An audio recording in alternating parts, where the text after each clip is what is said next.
Yo. What up?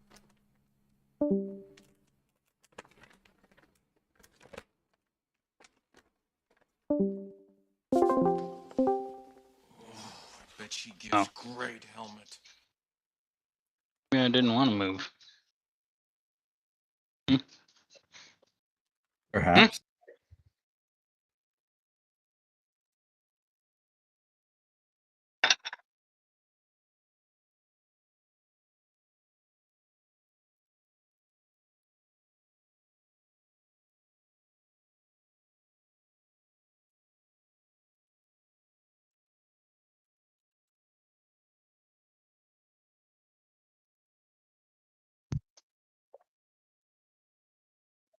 We're playing till 11, right?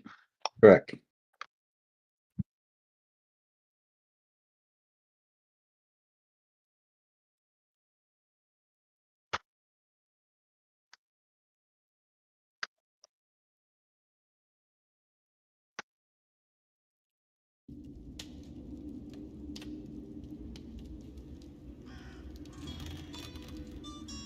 Senpai, come in my ass and call me Obama! What up?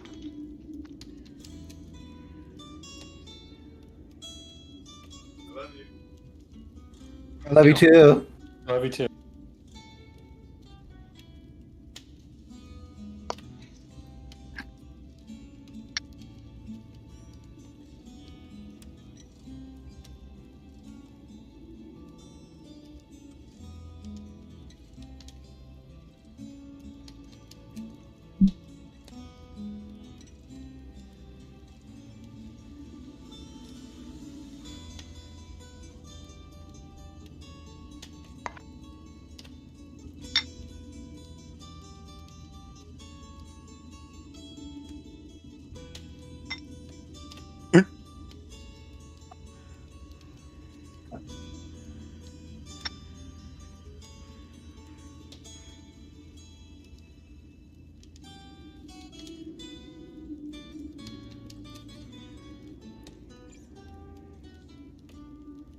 Am I in dread form? I shouldn't be in dread form right now. Oh, you never switched back. Yeah, I did. I switched back to my casual form. Yeah, but No, you, I'm saying you never switched your character like pawn from the morph. I like, did. You said it. No, like you and Tailspire didn't do it. I did. Oh, okay. Obviously you didn't. Yeah, I pulled up from whatever last save I had, so. No, you didn't And I save it. remember Didn't you save it, having fucking- wings. It's when not you a walked in save. here. It's just a live one figure. So I'll show you a fucking one figure. Whoa.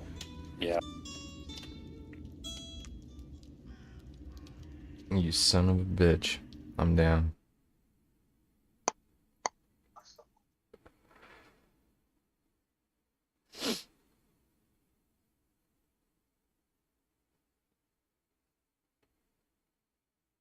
No.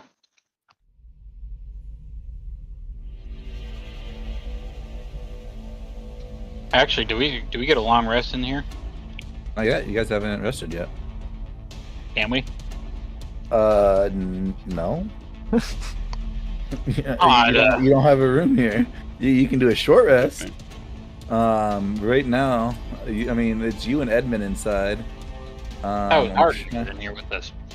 Art's not here. He went outside to do his one-man band for the next 8 hours. Oh, Sure. that's right. Yeah, I gotta go prove myself. That's Exactly. right.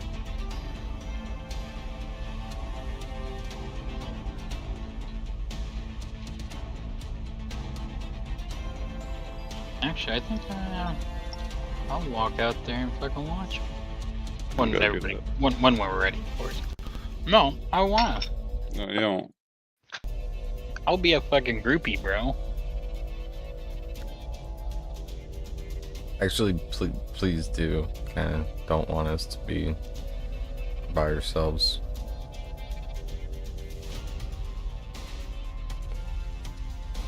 Why is that? Why is that, Jebba? Yeah, well, you know, we're wanted people. And why is that, Jebba? Oh, I don't know. Ask Edmund. Who's wanted? Where are you, Jeva? I don't know. Where are you? I'm sitting at the table in pause. By himself. Contemplating why he's wanted. She's wanted, my bad. They're You know what? You know what? Fuck him. Fuck you. Oh no! Can't do that. Oh, I couldn't see you because you're flying. That's why. Okay. I am fine, thank you. Yeah, I'll assume your gender. Oh please. Oh my God, it's happening. I'll cancel this fucking YouTube channel right now. I'll get you canceled. You're gonna be the one canceling and reporting. Someone has to watch it for you to get canceled. I'll watch it, and I'll Yeah, report it. I get to report it. Alrighty. That being said, we're gonna start off with a couple of saves, everybody. Oh. First off, Can you double it and give it to the next person? no, but if you roll a 1, I'll give you a double fail. That's fucked up. Now if I roll a 1, I'm fucking leaving. You No. won't. That being said, I need everybody to just make this Constitution saving throw.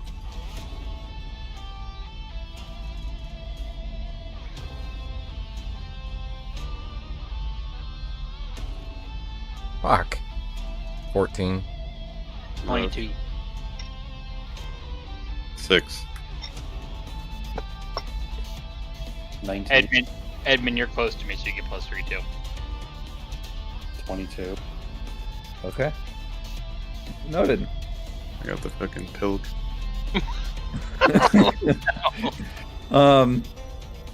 Last time on Dragon Ball Z, you guys were talked no jitsu into fighting, essentially, and you massacred many a denizens that were down here. Many people that weren't threatening, but threatening you in a way. As you guys massacred these fools, quite blankly fools, some of you carried through, carried over, carried on, chased and did not chase each other until an untimely end for the masses. You guys, or rather, were seen, not you guys, but the bat was seen accosting one of these denizens, and the local constables, the keepers, if you would, decided to chase this giant bat down. There was a fighting of sorts that ensued, creating quite a sense of power vacuum, we'll call it, for some of us, while others of us were not being accosted at all because they weren't in part of this fight. They were merely, how do you say, tending to the wounded. That wounded being John Lindenberg. John Lindenberg was recently shot in the face by Mark Catman, a dreaded pirate, a sharpshooter of sorts. And he did shoot sharp.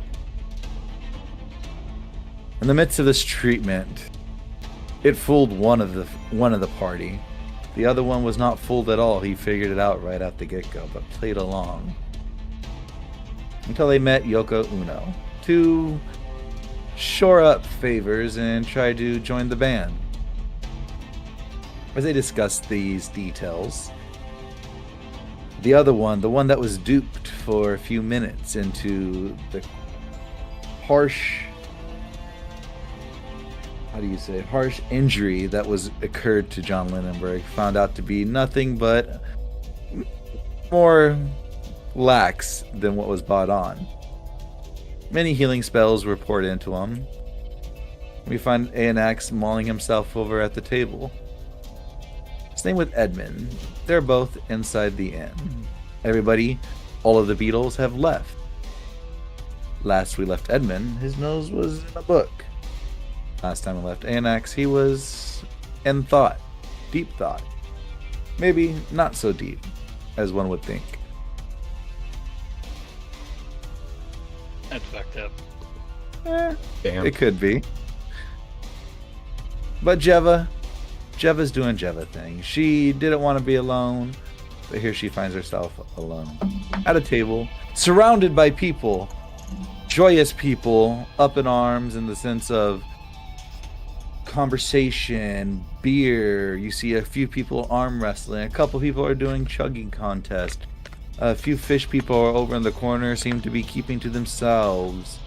You do see Log kind of go back and forth between everybody, tending to the people's beers, their food, and it's quite merry given the nature of just a few days before when a person was being tortured in the floor above by one of Jeva's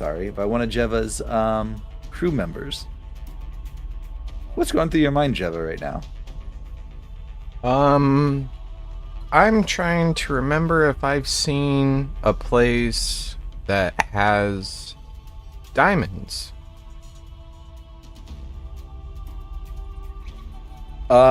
Cool. Give me a place that you've seen with diamonds. Give me a perception check with disadvantage.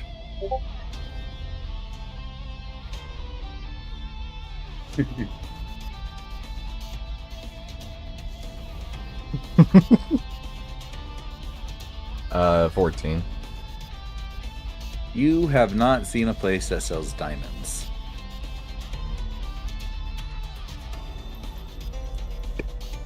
But Jeva has diamonds on her mind, is what I'm getting, correct? Yeah. Jeva has spell components on her mind at the moment, yeah. Okay. Jeva Are you doing it? prepared to do something today, but something else happened, and oddly enough, the thing that I prepared for today might help with the thing that Jeva is now trying to prepare for in the future, which is dealing with these goddamn lawkeepers, because we were extremely underprepared for that situation, or at least she was.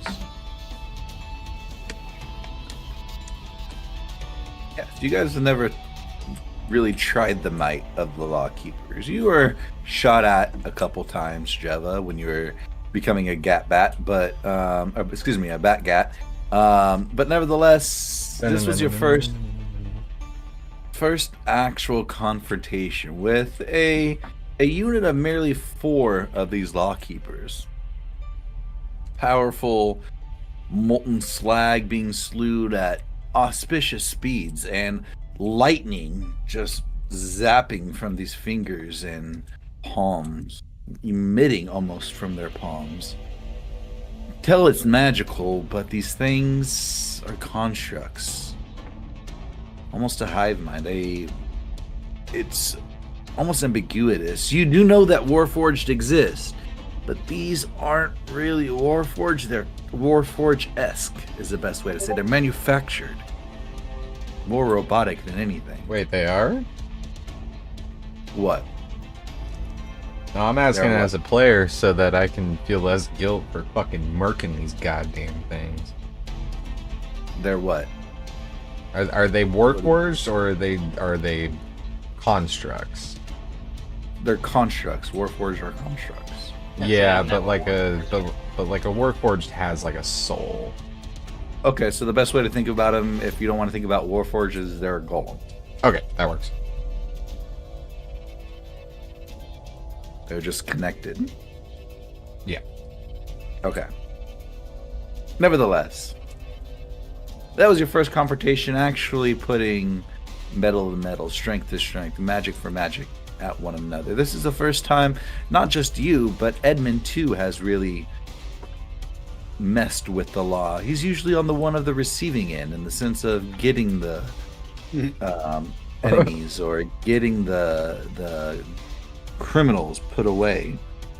This is his first time he tried to cast his metal as well and was possibly put back. Edmund, what's going through your mind as you're looking through your book?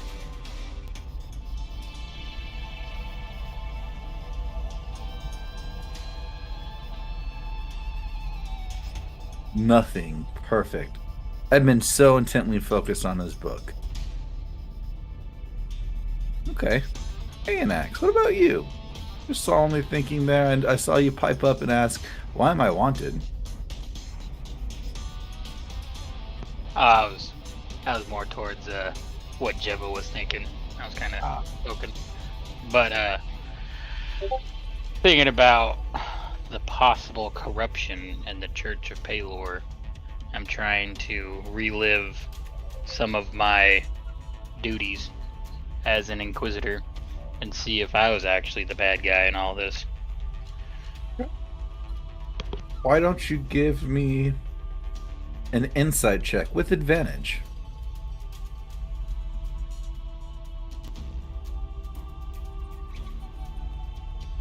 You're getting advantage because you were part of this Church of Pelor for quite some time underneath the sea. 18. Okay. With an 18, you recall the story that was given to you from Dosferatu and the meanderings of talking with just the denizens of the Leviathan of Shelabo. It never really occurred to you about this, but now that you're thinking about it and thinking really deeply and just mulling it over and over in your head, many people have said that when people enter those hapless, unlucky, diseased few that get welcomed into Pelor's light, as they call it, welcomed into the front of the church to be given to Pierce and Pelor, they're muffled off into another room. You've heard that multiple times, that there's a room somewhere involved. You're not sure how you heard it. It was through like the voices of obviously Dosferatu, but in relations to how they received it, it's just how they heard from their lanes of information. But that you keep hearing another room, and when you recall the Church of Pelor, that church out there, the church that you've been in many times, you don't recall a second room. It's just one large room with a couple different levels and stairs leading up to the outside church bells. It's just a very long, almost a long house. So where did this room that they're shuffled into come from? It doesn't make sense. It begs more questions than answers. It makes you wonder what really was happening. What were you part of? What were you doing for Pierce and all those missions he sent you on, and the various parts of Shelabo and the bile pits and the headstreaks?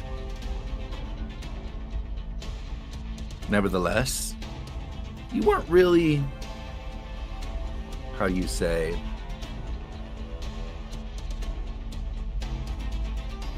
living in the Church of Pelor. You would come, you would meet Mr. Pierce, you would talk in relation to like maybe your god Pelor, to your praying, things like that, but you weren't one of those religious zealots that just lived in the church at all times at Pelor's will. You were one of the more, how do you say, accomplished Pelorites. You finished your missions with a striking success, and in doing so, Pierce gave you that freedom to have that ability to walk around and do what you want. Do really anything you need, just come at his will. Come to him and to ask his questions, or for him to give you answers, or to set you on your next, religious mission. Bring the sun to the masses.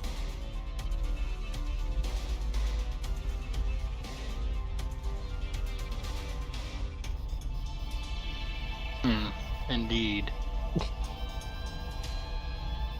Okay.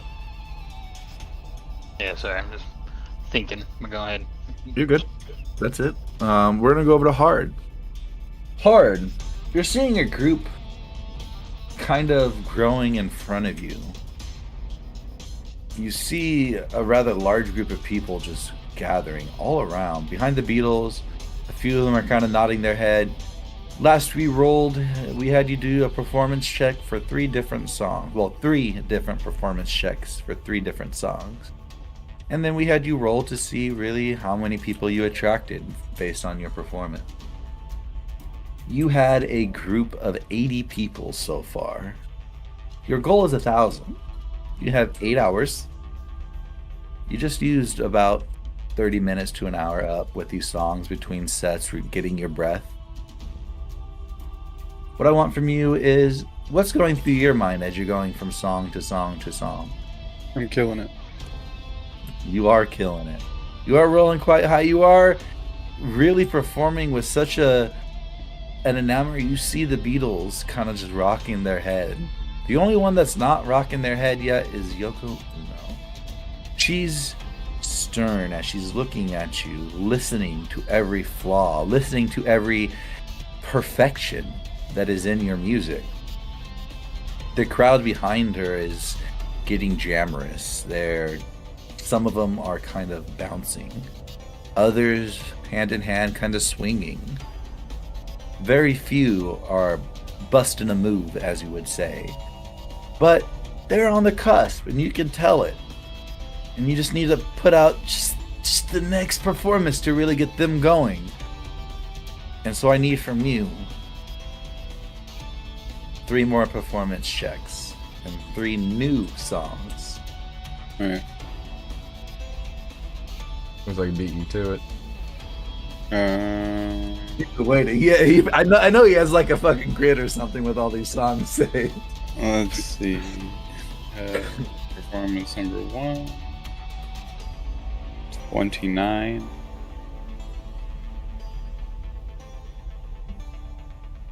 Number 2. 23. And performance number 3. Ah, shucks. 22. Okay. Give me a D4. Excuse me. Give me 2 D6s, and you said you got a 29 and a D20. Oh, 2 D6s and a D20.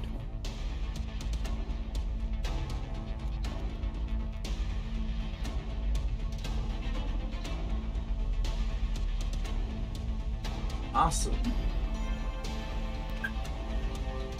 You're feeling pretty jazzed up. In fact, you surprised the Beatles with the second song. It sounds very familiar to them, I would say. As they continued on, they start busting a move. You even see Yoko Ono kind of crack a small smile, almost a curt smile, almost like she was not expecting that. But it worked out well. It wasn't an overly the best you've ever done, but it was a performance that attracted attention, that commanded attention. You see another 25 passerbys kind of gather, making this pit almost a bit tighter, a bit more focused, more people hand in hand. Give me another 3 performance checks with 3 new songs. Oh, shit.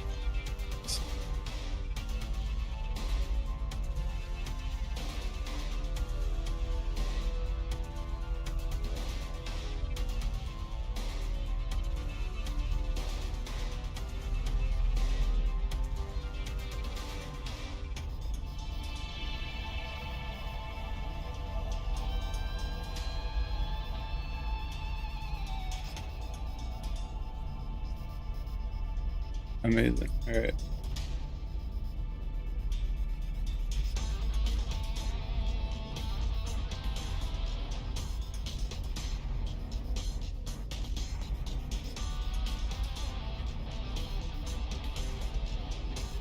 There we go.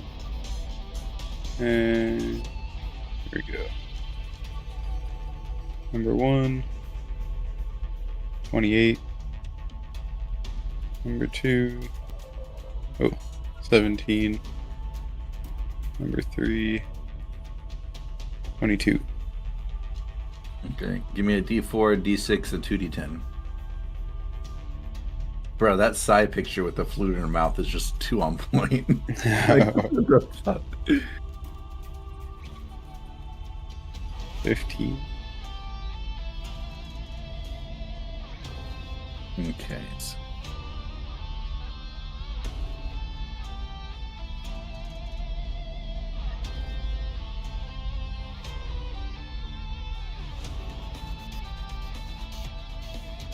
All right. With that,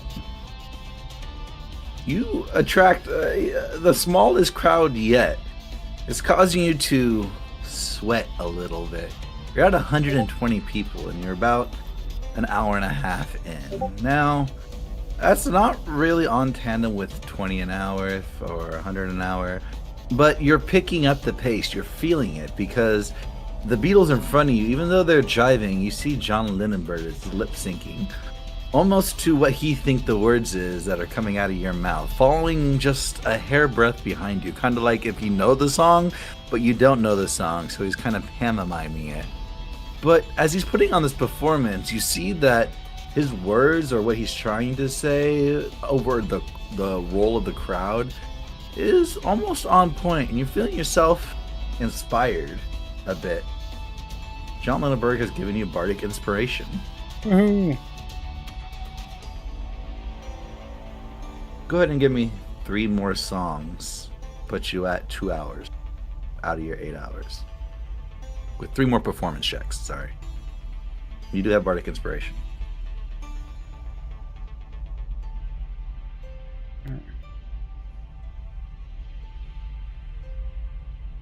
That's not good.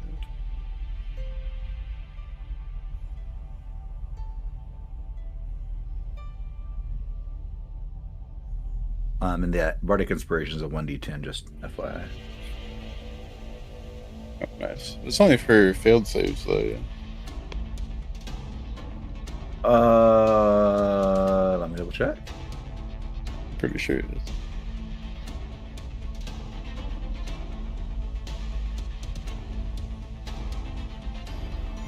No. As a bonus action, you can inspire another creature within 60 feet that you can see or hear. That creature gains 1 of your bardic inspiration dies, a d10. Once within that hour, within the next hour, when the creature fails the d20 test. So any test, any d20 roll. When they fail the d20 test. Oh, okay. This is okay. Valid. Well, you can. This is technically, if you can fail this test, technically. I mean, it is a failure. You can fail at your performance. You just have such a high performance is very unlikely. So, I mean, First one is 31. Mm-hmm. okay. Yeah, great. I guess for this purpose. Oh, 32. okay. 20.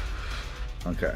So if you want to use it on the 20, on any of the rolls, because it can be a fail with whatever you roll, you can still use it if you want to roll on the 7. If not, you can save it for a later song if you feel you're going to roll lower. You just got 1 in the pocket for the next hour. Yeah, I'm gonna hold on to it for when I need it. Okay, cool. I just want to make sure I got that rectified because of how it was questioned. Sorry about that. But No, you're good. I'm slinging these things out. I know how they work. That being stated, what was your 7 again? It was a 20? Okay, so Yeah, give me yeah. 2 D100s and a 1d4.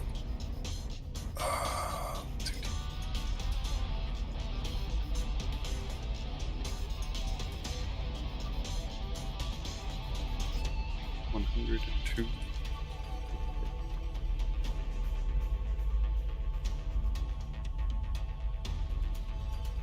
102. Let me add this.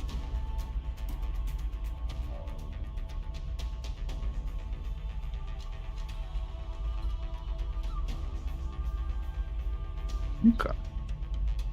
You give a zealous performance. One that is literally shaking in the knees. As you rock this, just you yourself up on the stage, you feel as if the stage is rocking. You're feeling it. You're in the moment. You deliver. You attract another 102 people. The biggest crowd you have seen yet. The biggest crowd you've probably played for yet. Not really many people take their time out of the day to maybe listen to such a bard or listen to such an instrument, but you have moved these people to stay stationary and listen. Some of them are dancing, some of them are busting a move.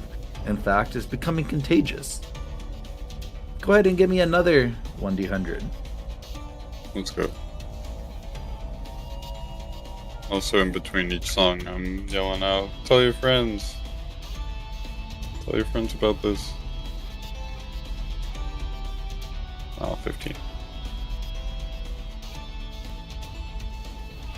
With the busting a move, you see they start pulling in strangers and the music overcomes them and they start busting a move too. They weren't originally interested, but this flavor, this spice of life is different from the hectic, hellic life they live in Shelabo. You've even noticed in the back of the crowd a giant mass golem just sitting there, and you can feel the thumping of the earth as it's tapping its feet to your beat. I'll go back inside. Edmund, are you still quiet and quaint in your book?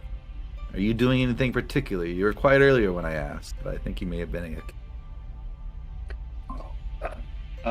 Yeah, sorry, I deal with the kids. You're good. Honestly, I am just licking my wound from that abysmal performance earlier, so I'm just reading, honestly. And just like, I look like I'm reading, but internally there's a monologue of I can't believe that I almost died from a stupid Warforged. What is wrong with me? That's kind of the running theme going on. Okay. Were you thinking about that other thing too that we were talking about? Yeah, of course. That's kind of in the same vein. Okay, cool. I just wanted to make sure. Nevertheless, he's silently contemplating. You see strange looks going across Aenax's face as he too is pondering things. Aenax, are you still pondering the same things, or are you doing something different? I'm gonna put my hands on the table, stand up. I'm gonna nod at Edmund, and then I'm gonna walk outside. Gonna chill the steps. Okay. Get some not so fresh air. I'm glad you pointed that out. As you take a step outside, you notice a quiet lord. You notice a distinct smell of fire, of smoke in the air. As you look around, maybe for the source, you do know or do recall what is happening in the northeast section of Shelabo. But you find your eyes being drawn to the stage over yonder to the northwest. You see your friend of varying sizes, meaning small, I believe. He is rocking the stage. A massive crowd is gathering before him, and you find yourself raptured with the music. But you inhale, you exhale, you breathe, you take a moment to reflect and contemplate your next move. What is that? I'm gonna walk over to the crowd. Okay. Fantastic. So you make your way over to the crowd. You do see quite a few folks just staring off over yonder, taking an interest in this gathering. Something of this sort usually is more malicious that gets the eyes, but this is quite pleasant. We'll come back to you. Jeva, you're sitting there at your table, contemplating things, looking at everything, taking in the environment, making sure it's safe, making sure windows are still intact, doors are intact, and the atmosphere hasn't dissuaded you to any new degree of endeavor or danger. As you scout the room around you with your thoughts in your head, you do see Aenax get up and walk out. What are you doing?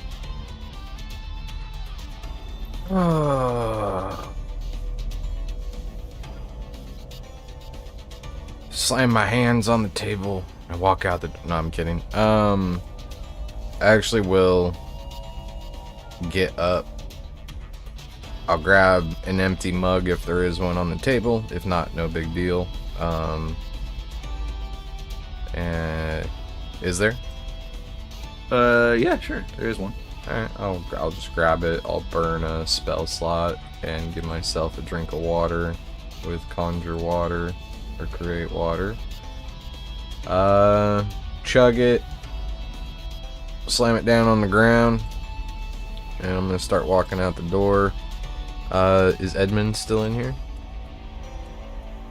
Edmund's still over in the corner. You know he never left. As you start making your way over, Law says, "Whoa, whoa, whoa! Pick that cup up, man. I know it's a bar, but please." Or girl, sorry. What do you mean pick it up? I did pick it up. I picked it up, I drank of it, and I put it back down. On the ground. I put it on the table, Shane. I'm not a fucking animal. You did say ground. I just wanted to make sure. Did I? Nevertheless, yes, you said ground. You can watch the tapes. Oh, But either way, he looks over, he walks over, and Look at the tapes. Look at the tapes. He does gather up your table's worth of dishes. I mean, it wasn't all yours. Somebody else was there before. You just kind of sat down in it. So he's not being grumpy towards you. He was just waiting for you to clear it. Nevertheless, he clears it, kind of gives you a curt nod. You do know that Edmund, though, is still in the room. Alright, I'm gonna head over to him. Just step in and say, oh, you're not in that room. You're in this room. Jesus fucking Christ, what's happening? What's happening? Stop it. Stop it! Alright. I'll just, grab onto the walls and kind of just like hang in, you know, like someone saying something before they go out the other room. Say, hey, looks like, Hard and ANX are kind of out doing their own thing. I was gonna go, and I'm gonna use quotation marks when I say this, shopping. I was wondering if you want to just come with me. It's essentially just going for a walk.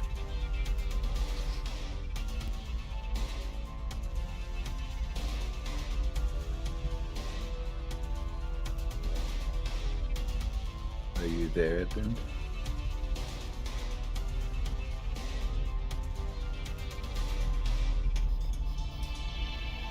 What? Edmund's too busy in his own fucking world. Oh, I was wondering, since those two are off doing their own thing, if you wouldn't mind coming with me while I go shopping. It's essentially just walking around town. Yeah, I should probably get to walk. It'll probably do me some good, honestly. Alright, sounds good. Hey, good moves back there, by the way. That was cool. Oh, thanks. I didn't realize you could turn into so many different things, honestly. It's pretty neat. Thank you. I do pride on it, and it comes in handy. Then I'll start heading towards the door, but not too fast, because I know he's probably wrapping up a sentence, or at least getting up very slowly, as someone who reads a book while they're doing anything does. And then I'll just start walking out. Okay. You guys got to move yourselves to the bottom of the steps if you'd like.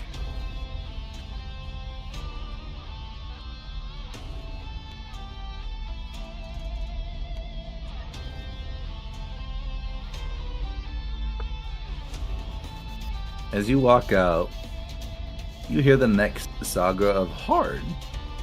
Hard, give me another 3 performance checks. Jesus.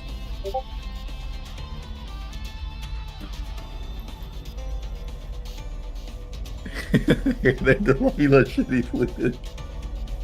Yeah. You see Beatles looking at it. What's New York? Who's New York? 29.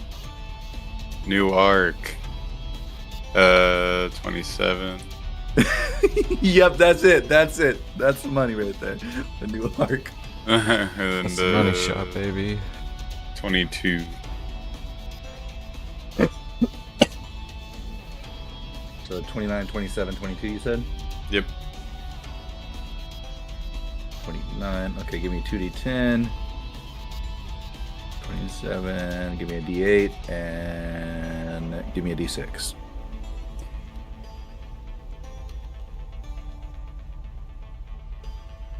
$20. Nice round number. You have 242 crowd size at the moment. At about 2 hours and 15 minutes in. Is there anything different you would like to do? Anything special that you would like to do to draw your attention to you? Draw something specific beyond just playing your instrument. In which regard, what instrument are you playing? The flute? Yeah, I was just going hard on my flute. Okay, I just wanted to make sure. I thought it was flute because it was shitty fluted, but I didn't want to overly assume. But nevertheless, is there anything else you're going to try to do to draw attention to you? Anything special? You get like 5 minutes between each song, which is why every 3 songs is about half an hour.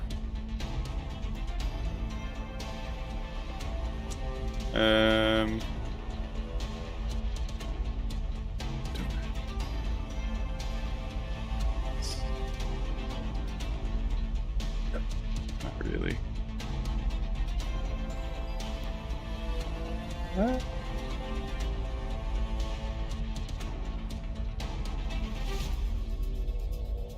No, I don't really have anything. Okay. Really do, other than just encouraging people to spread the word quickly. Okay. Why don't you give me a persuasion check? Hell yeah.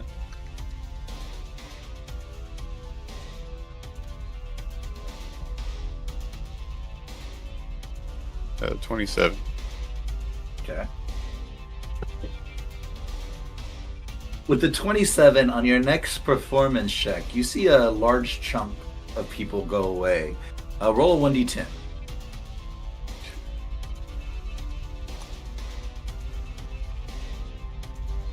6. Okay. So you see 6 of your people go away. So you're at 236 right now. But when they go away, you see they start talking to other groups of people that are kind of off in the distance. Not sure if they want to approach, but you see they're angsting them to come in, to come check you out, come see what's going on. You're feeling a bit inspired. On your next set of performance checks, you get advantage. For all of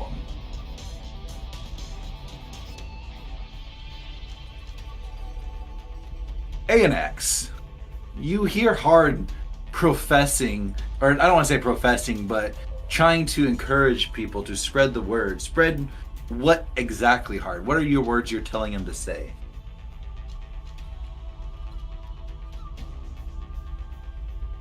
I'm sorry, telling who what to say?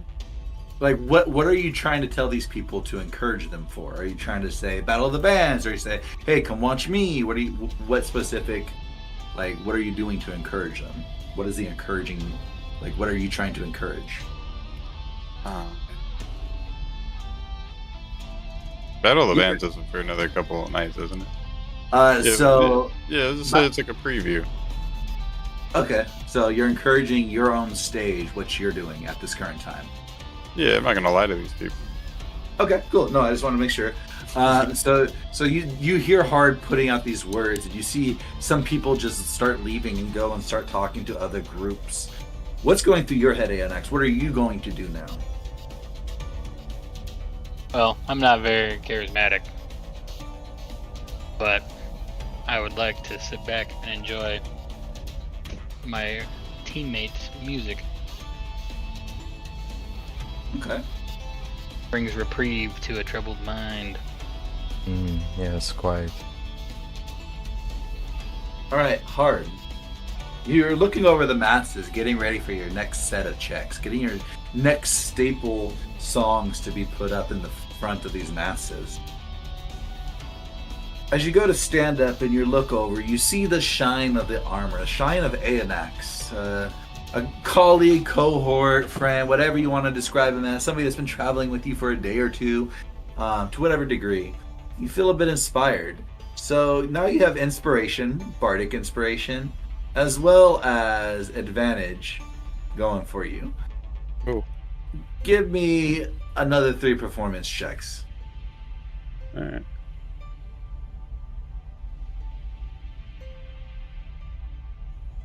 Okay. Alright. Go. Chop suey. 31? 31 for the first one. Did you roll with advantage? Oh, I didn't. No. Alright, yeah, still 31. Good. Okay, cool. Alright, number 2 is gonna be 29. Okay. And number 3. Wow. The flat 20. Okay. So give me a D6, 2D10, and a D100. Okay. 52. Alright. I'm out of that 52 to your 236 at the moment. Sick, okay. You're at 288. Right. The group continues to grow. You see these smaller groups go off, and some more break away. Do you want to allow more people to break away to continue this role of recruitment of sorts? Absolutely. Okay. Go ahead and give me a D20 this time.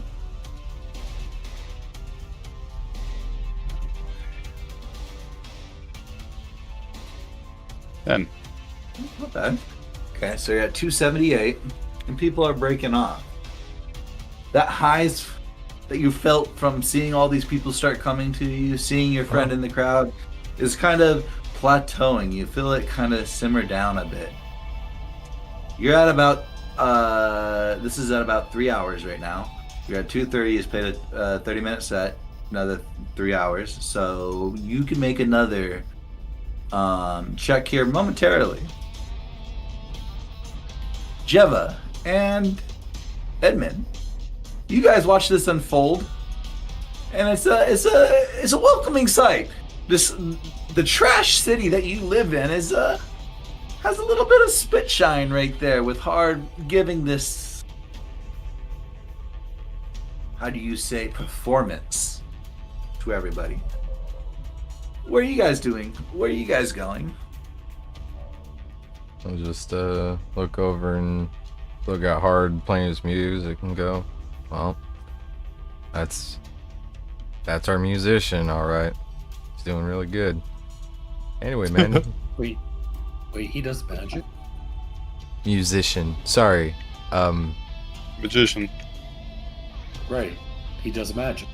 No, he does. I love that interview. No, well, he does do magic, but musician, not Bitch ain't magician. casting no spells.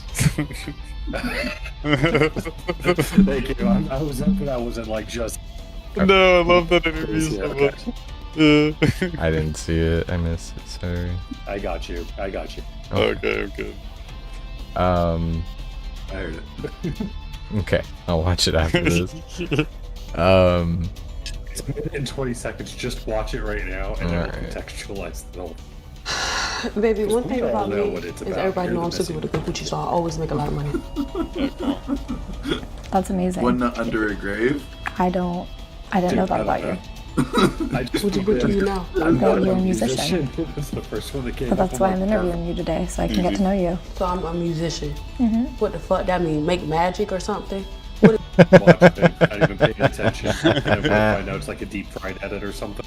Oh, that's hilarious. I just watched it. Okay. Funny.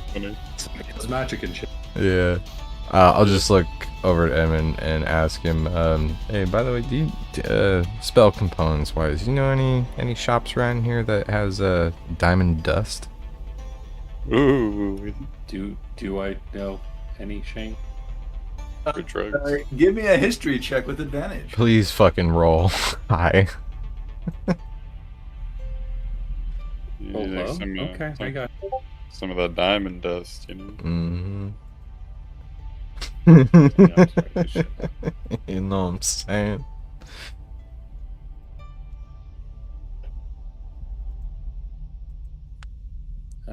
You said knowledge history? Correct. 17 total. Okay. Oh, With a 17 total, you've only seen diamond dust once or twice, and it's always been stocked by that vendor in the head streets. The one that was visited by your captain last night. Captain, when he tells you this, you know there was no diamond dust in the shop last night. That I know of. That you know of, that you saw, yeah. There was, with your investigation you did previously, there was no diamond dust.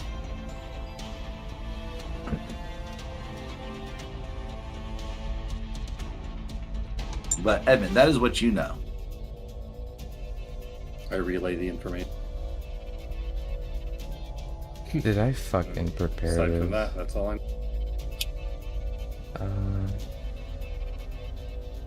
Why did I not prepare this? Oh my god, you fucking fool. I did everything correctly except for fucking locate objects. Son of a bitch. oh, I got that.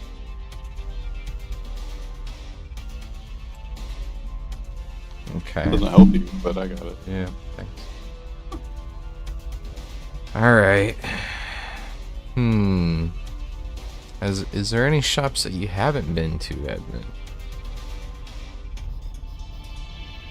I don't know how to answer that question. I'm sure there's plenty of shops I have not been to before.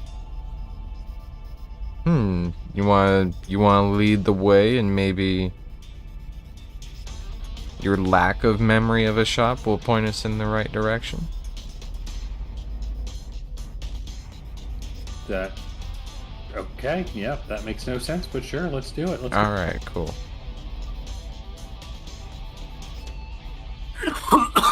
So is there a direction I should be going, you know? Are you asking me? Are you asking the captain? Who you asking? I'm asking you, homie, because like, where should I go that I don't know about? The only place that you haven't really fucked around with down here, and it's just because of what could happen, is the estates. The giant mafia-controlled estates. Which is to your south, far south. You'll see giant, large apartment buildings. And in the middle there's a square of sorts. Well, okay, I'm not a minotaur, so I don't know which way north is, so I don't know which way south is. Oh, perfect. You can put yourself right where this bubble is.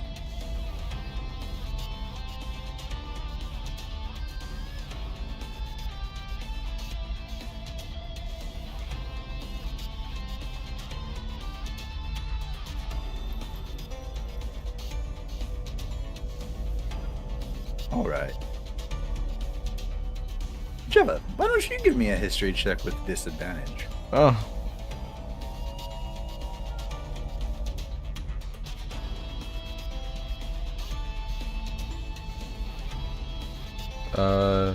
Fucking 5. Okay. You've never been over here. It's intriguing. You know your bat flew over here once, but I mean, in relation to really what you saw, it wasn't really much. But it's kind of quiet. It's kind of nice. It's interesting. All right. Edmund, this is you've never been over here, so this is a new adventure for you.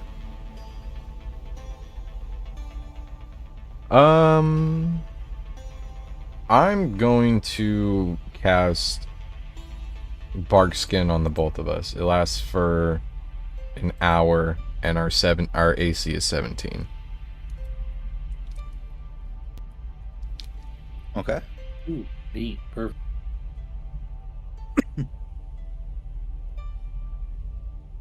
All right. That's it. No problem. Hard. The lights on you, the torches around you, blazing in fire. The sound themselves seems to be entwined with your music, perfectly mellow, but giving that emphasis on the flickering for effect on various songs. Your friend has now taken a seat, ANX, as he looks on, watches you, and is quite, not enthralled, but pleased with your performance. Go ahead and give me 3 more performance checks.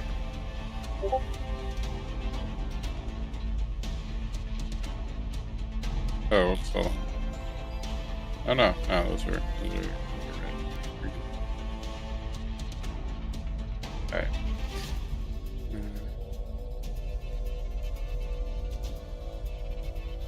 That is a 24.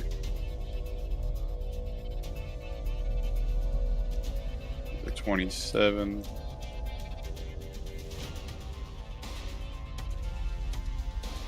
23. 24, 27, 23.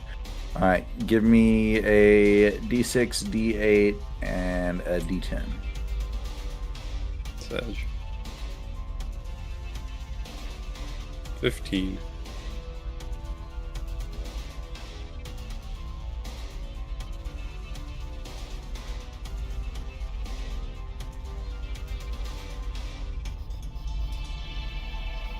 Um, 93. You're at 293. Alright. This was a performance. It was a good performance. It was more of a, how do you say that, I guess you would say maybe the calm before the storm. You're catching your breath between the next song. You're preparing yourself for the masses to come, for all those masses you sent out. You see people fervently talking to one another, pointing at you in your direction. Most of them not around you, from afar. Chain reaction has started, and you know it. It's just time to let it settle. You're at 3.5 hours right now.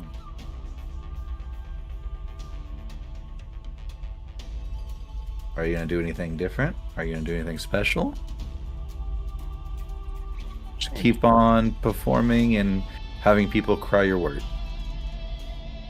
Yeah, exactly. Okay. Go ahead and just give me another persuasion check.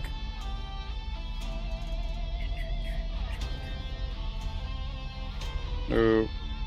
16. Okay. With a 16, you see a few more patrons run out. Well, just give me a D6.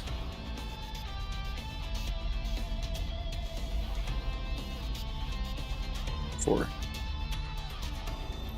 You're at 289 right now as 4 people make their way out, talking to groups that are hesitantly walking forward. You see as they make their way, they kind of usher even faster towards you.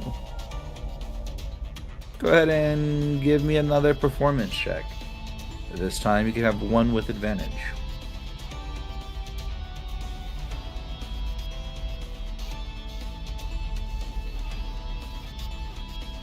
Uh, 26. Okay. The 26, give me a D10.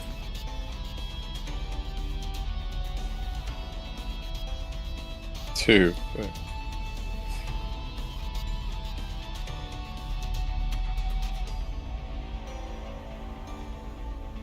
You're at 292. The masses that are joining has slowed slightly to a trickle.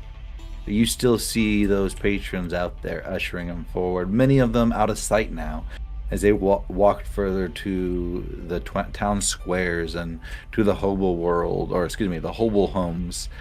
Nevertheless, you see the Beatles in front of you, nodding. John Lindenberg is looking at you sternly. He doesn't seem to be dancing anymore. He seems more intent on just watching, focusing on what you are doing, seeing how you're piping those pipes and blowing them. Nevertheless, as you are just on the cusp to make another one, you see.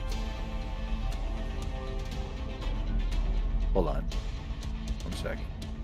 I have to respond to a thing here. So, just as you're about to set on your next performance, you see something that you don't expect. You see something get thrown on stage.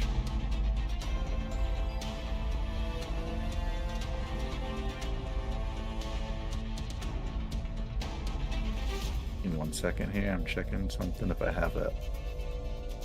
I don't. Okay. Well, you see a kazoo get thrown on stage. Alrighty. What 3 songs are you playing next? I give up. I think You give I up? find it. I won't find it anymore. No problem. It's cool. You can repost if you want to repost. Just give me the checks. We'll be fine. That being stated, give me your performance check.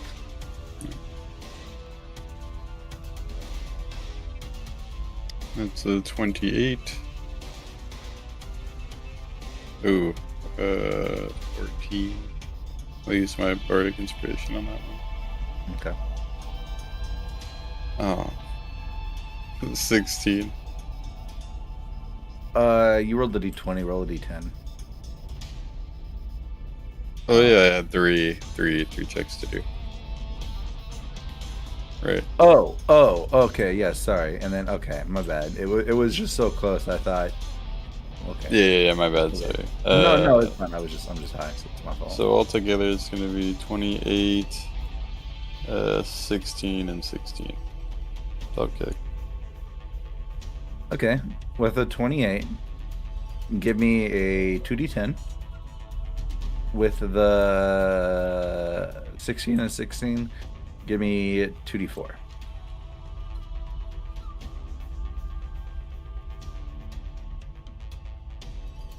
$13.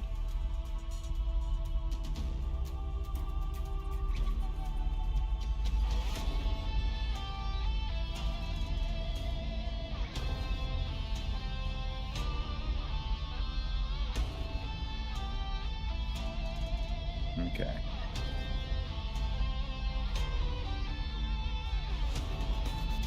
Alright, so this puts you at the halfway mark. You got a sizable crowd, maybe not as big as you thought you would. But again, you see more and more people coming, more and more people sitting there. ANX is still sitting. ANX, are you doing anything specific?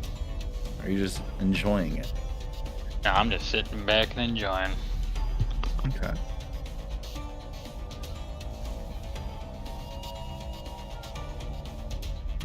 You do see, as these groups begin to come in, a bit inspired.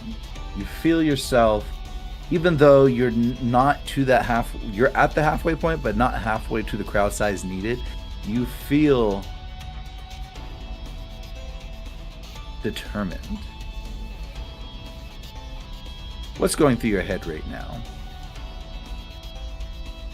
Is there any particular thought that you're hanging on to push forward on this 8-hour solo performance? No, just concentrating on the next performance, making sure I can get through it. And concentrate you do. You're ready for anything. You look down, you see the kazoo, you look down, there's other things being thrown up on the thing, or on the stage. You see what seems to be a hand scythe, a small little sickle. You see a dagger, you see a book, you see some copper coins get thrown up there. You see what used to be, or what seems to be, a used diaper, but nevertheless, you carry onward. And as you see the masses in the background, not the ones in the immediate crowd, come in, you see the masses coming in, and it's sizable. Go ahead and give me 3 more performance checks, all of them with disadvantage, or all of them with advantage because of the sizable crowd coming in. And then in addition, for this round, you also get double the amount you roll on the people you attract. Oh, nice. Well, it's a 33. Natural 20. Oh, okay. 32.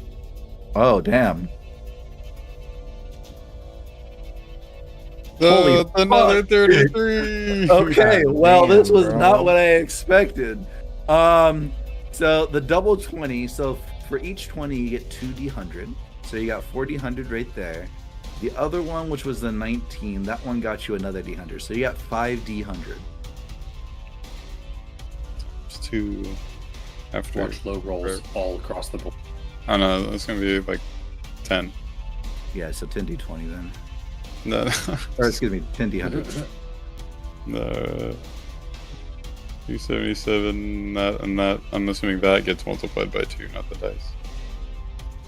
Or I meant for the dice to be multiplied by Oh. 2. all right, I'll roll another would 5. you, would you like to roll another 5d100 or you just want to double that? Okay, I'll roll another 5d. Okay. It could be higher. It could be higher. Damn, it wasn't higher. That's okay. It's 499. Almost an even 500. Okay. Damn. We're making 500 because I didn't count Anax. Let's So go. even 500. You're at 805. Thanks for being a fan. Oh yeah, dude. Anax, you hear the thudding of feet come running in. Multiple people have been attracted. Hard, you have to make that decision. Are you going to send out people to go and continue this rampage of your name, essentially, and attracting more people? If so, it could have a vast impact on the amount of people that are coming, or rather, leaving, because of the large crowd you have. Yeah, no, for sure. Go out, spread my word. Bring all you know, and see the show preview. Get Okay. down. Give me a 1d100. We'll meet your Well, soulmate here. give me a persuasion roll first, and then, well, based off that would be the dice. I'm sorry. Please. 27. Okay. Give me a 1d20.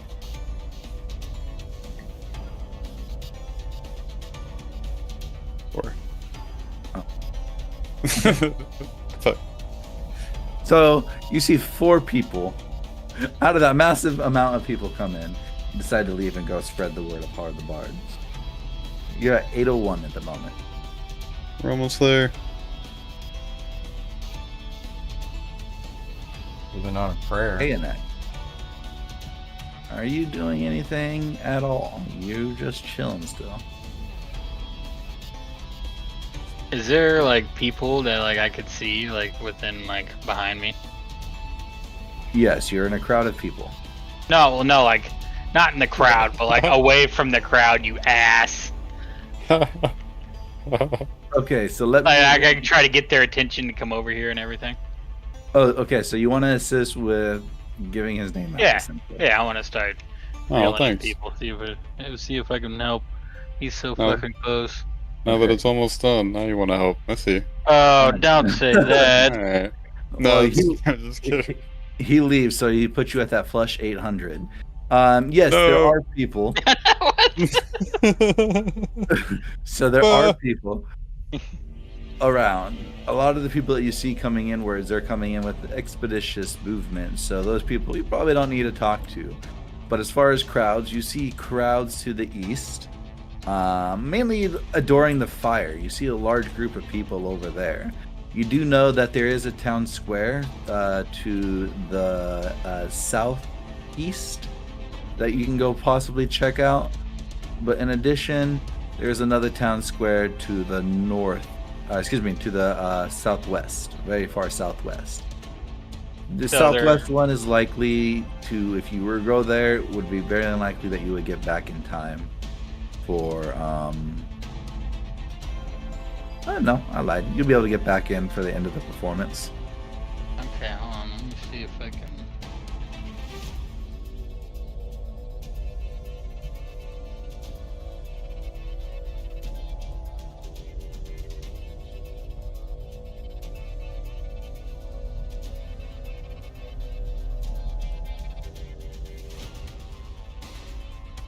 Oh, okay.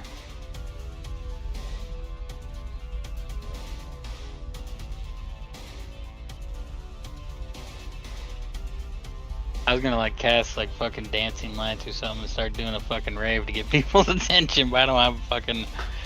My only spell, spell is 10 feet of light, of bright light, and then another 10 feet of dim light. So that's not gonna work. You won't get these fucking monkeys. Oh wait, hold on. I have fucking. Oh no, it's the same thing.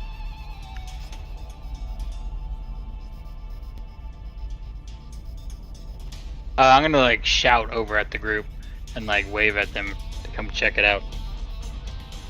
Which group? The one over next to the fire? Yeah. I was Okay. looking at the fucking fire. You're gonna have to make your way over there. It's gonna take one performance check, so about 30 minutes for you to make your way over there. Fucking 30 minutes to walk over. Yes, There. Shayla Bow is very big. Despite the map size being somewhat small, it is a very big place. It's gonna take you 30 minutes to walk across it. That's why we've already went through 3 performance checks, because it takes about an hour and a half to walk across to the other side where the estates are for Jeva and Edmund. That's why we're doing a time sync right now. That's why you and Hart are getting multiple rolls at the moment. But there's no one else that's like closer than that. That's not. There are At people. Yeah, I mean, there's people coming in already. Those are already like hyped up people. So if you want to like help reiterate it, you can. Yeah. But they're already kind of sold to the aspect they're- of seeing it. Yeah, they already want to go see it instead of Yeah. go back away and fucking yeah. To put it plainly, you can only make it worse. Damn. Well, fine. I'm just gonna fucking sit back and watch then, bully. Are you okay? No, you can go. No, I'm gonna make it worse. You just said No, so. no, you can only make it worse for those people coming in already. So if you try to persuade them to any degree and you roll bad, then they can make it like, I don't know if I actually really want to go. But there are groups out there you can still persuade to come in. They're just further Well, you out. said by the time I get there and like get back, it's gonna be at the end of the performance. Okay, let me ask you this, Tyler. Out of character, you go to a concert. You're going to who's your favorite band? Fucking, I don't know, Disturbed. Okay, cool. You're going to a Disturbed concert. All right. You see people at they're already watching Disturbed play. You're walking up to see Disturbed. Somebody walks up to you like, "Hey, you want to go see Disturbed?" You have a ticket to go see Disturbed. What are you going to be doing? I know, but I'm talking about like the people that are far away. By the time I get there and get back with people, the performance is gonna be over. No. He still has 4 hours of performance to go. Oh, I thought you said 4 that by the fucking time I get there, I'm hours? back. No, that was on the south. That Yeah, was it's on an the 8-hour solo. Man, Jesus this fuck. Yeah, he it would have been an all-day solo if he did it tomorrow. But Is he doing con saves for this? I feel like this is like This pretty, is an like, fucking intense. endurance. No need. I'm a professional. God yeah, he's a damn. professional. I Bard. was bred for this. Oh, Literally. I bet. Okay, well, What? since it's because I thought if I leave and like come back with people, it's gonna be at the end of the performance. No. Sorry, I think you took part of what I said about the southwest part of the town square. There's a big town square on the far southwest. If you go there and then come back, that you will come back at the end of the performance, towards the end okay. of the performance. You would still see the last 30 minutes, but the travel there and back would be long. The one next to the fire is going to take you 30 minutes to get there, so you're Yeah, only at one set. yeah. I'll do that. Okay, cool. Fantastic. So you know what's coming. I need you to make a persuasion check. Yeah, I fucking know. You know what? You are just so spurned on by your crewmate, by this little person named Hard. You get it with advantage. Oh, hell yeah. Bless. Give me advantage. 18. Okay. Fantastic. I'll let you know what the result of your roll is momentarily. Thanks. Nope. No. No. Just no. No. Give me 1 second, guys. I'm gonna grab my other tea real quick. I'm getting parched. You know what? No. Yeah. Yeah, I bet you are.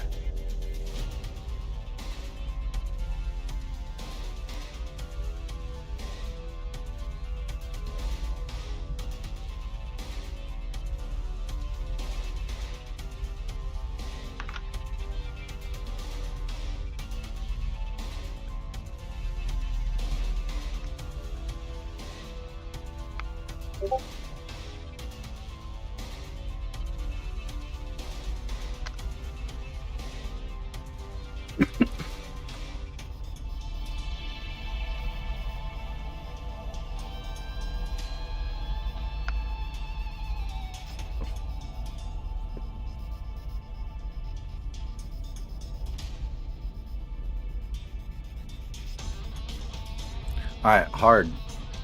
No. Another performance check, please. Okay. Just the one? The set of 3. Oh, fuck yeah. Regular or advantage? Regular. Please, and thank you. 30, Okay. 20,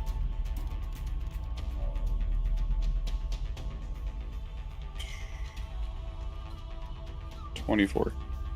Okay. Give me a D4, D6, and a D100.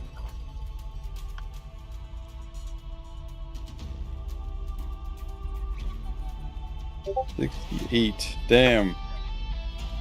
ANX, why'd you leave? Could have been nice. I'm trying to recruit people, I'm sorry. No, you're doing the Lord's work. I appreciate you. Keep it up. It's at 68. Yeah. You're at 868.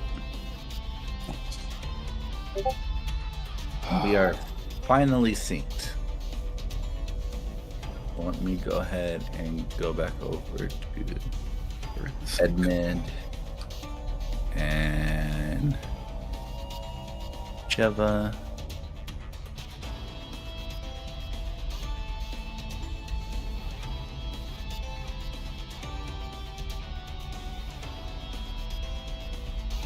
All right, Edmund and Jeva, you're walking down this nice little side alley, about 25, it's about 30-40 foot open, left to right. As you guys are walking down this alley, the sound is very quiet. It almost like it's getting canceled out by something. But as soon as you cross the precipice of right here, so you can move up to right here,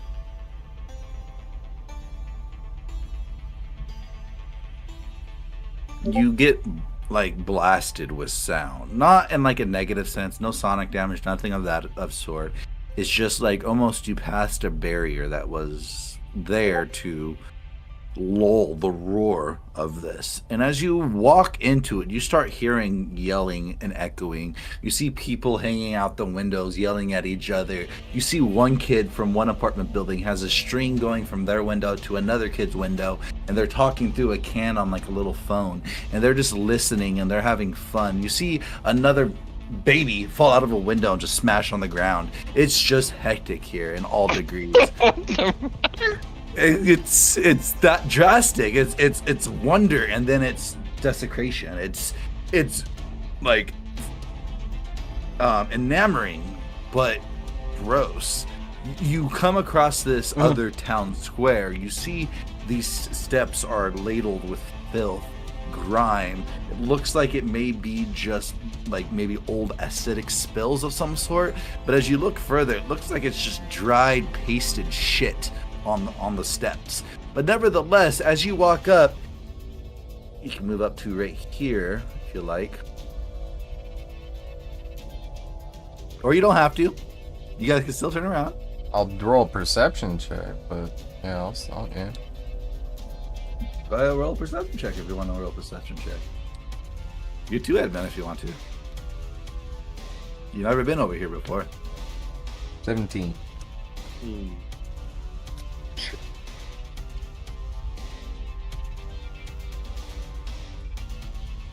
21. Okay. With a 21 and a 17, there's really not much to perceive. It's just bland, I guess is the best way to say. There's a lot of people that are just standing around. They're at the different stalls. There's other people that look like they're bartering. There's another group of people that are just mulling around. You see in front of you a guy standing on top of an abode, specifically right here. And he seems to be aiming down at a mass of people at the ground right here. I just realized that mass of people are invisible. Give me a second. Let me put them back out. I don't know why I put them in the wrong zone.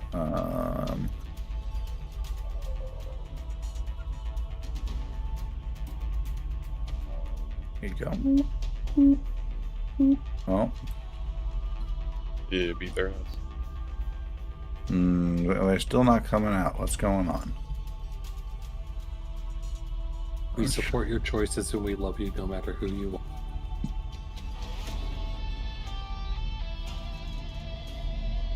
Oh god, that kind of coming out. My bad.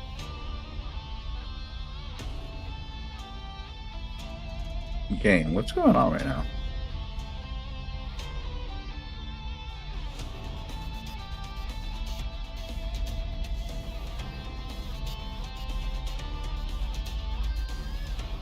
Here we go.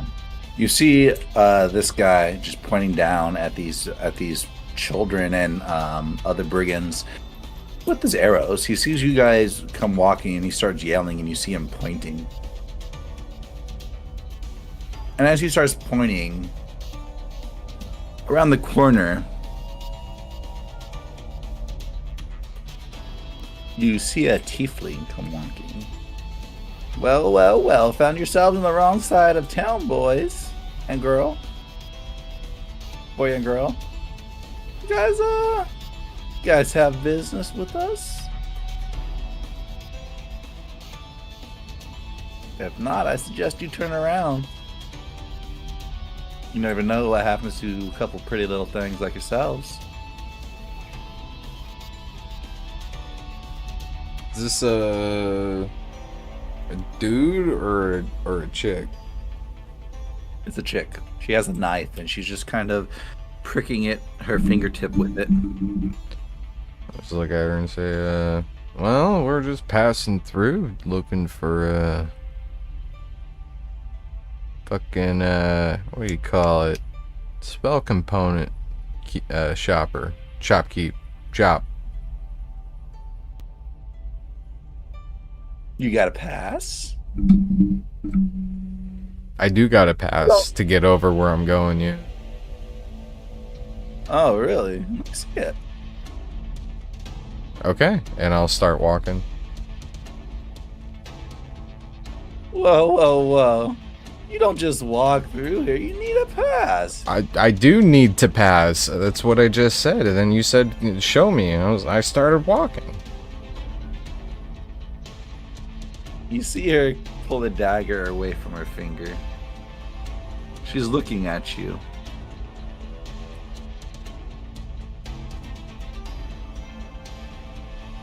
She looks over at Edmund.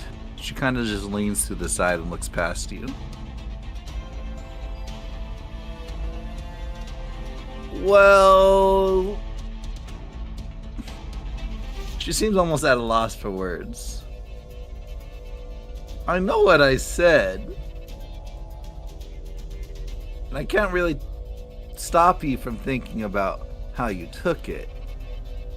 But you don't merely walk through here without a path, a privilege, a note from one of the Lord, from one of us. And I don't know you. I don't know him. You guys aren't spell components? We don't have none of that, right, guys? No, What? Spell components, what's that? No, we have nothing to do with spells. I only deal with metal. Can I Yes. see amongst on their tables or anything if they have any spell components? Oh, here we Sure. Give me a perception check.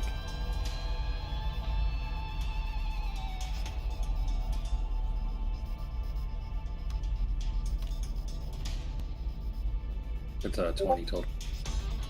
Okay, with a 20 total, you don't see anything of like valuable spell components. You see some like food scraps. You see like an acorn. You see Very, very mundane things like bugs and things like that you would find in a grimy location, essentially. But in relations to high value spells, no, there's no spell components on them. By intents and purposes, they seem almost dumb to what a spell component is. The one in front of you, Jeva, though, does have a keen intellect behind her eyes. You see that she's saying this, it's almost coyly, as if she's trying to bait you to keep going.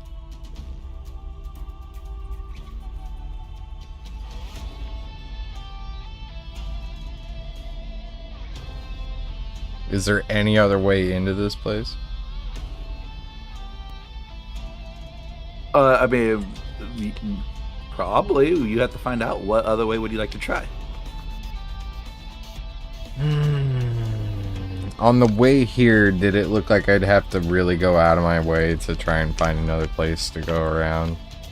Or did it look like this was kind of, from the direction that I was heading in, kind of the only way in? So you know there are two ways into this town square. There's this way through the alley because of the connector straight to your left, specifically right here. Mm-hmm. And right here. So this all leads to the route that you are right now. You do know, as you were becoming a Batcat, that there is another alley on the other side. You recall seeing groups of people over there as well. Okay. So both sides are being watched. Okay. What is the name on my wanted poster? Your name is... Give me 1 second. Because she did ask who we were. Or she was like, I don't know you and I don't know him, so... Yeah. Your name is Jeva, Horse, Bat, Eagle, Scorpion, Person.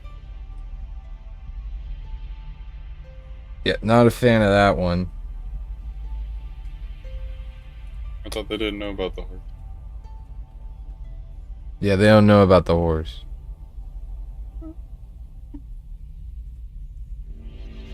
You don't That's think what you that's think. Alright. Do Let I me ask have... you. Go ahead. Roll a wisdom check real quick. Okay.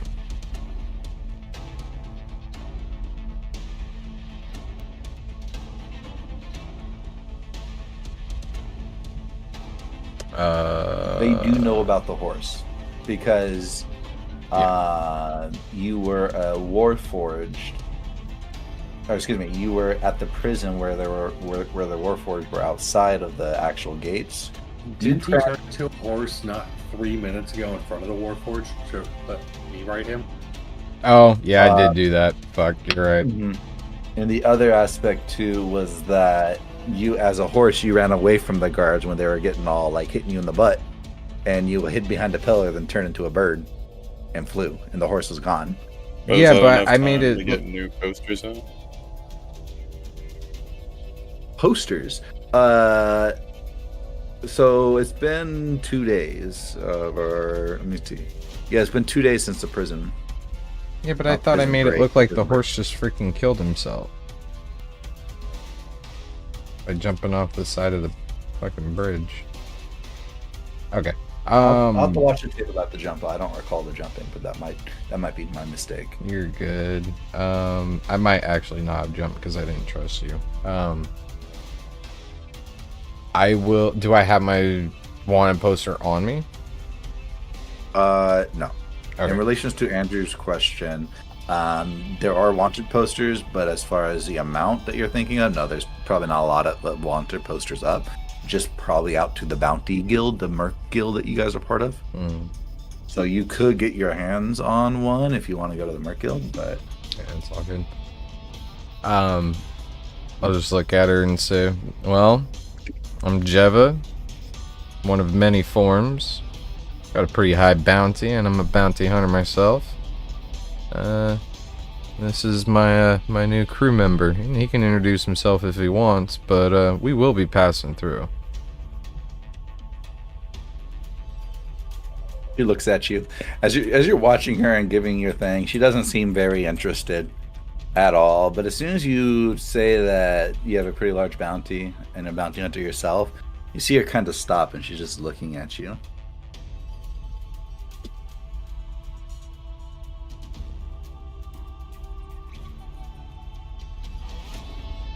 Let's see. Give me a second.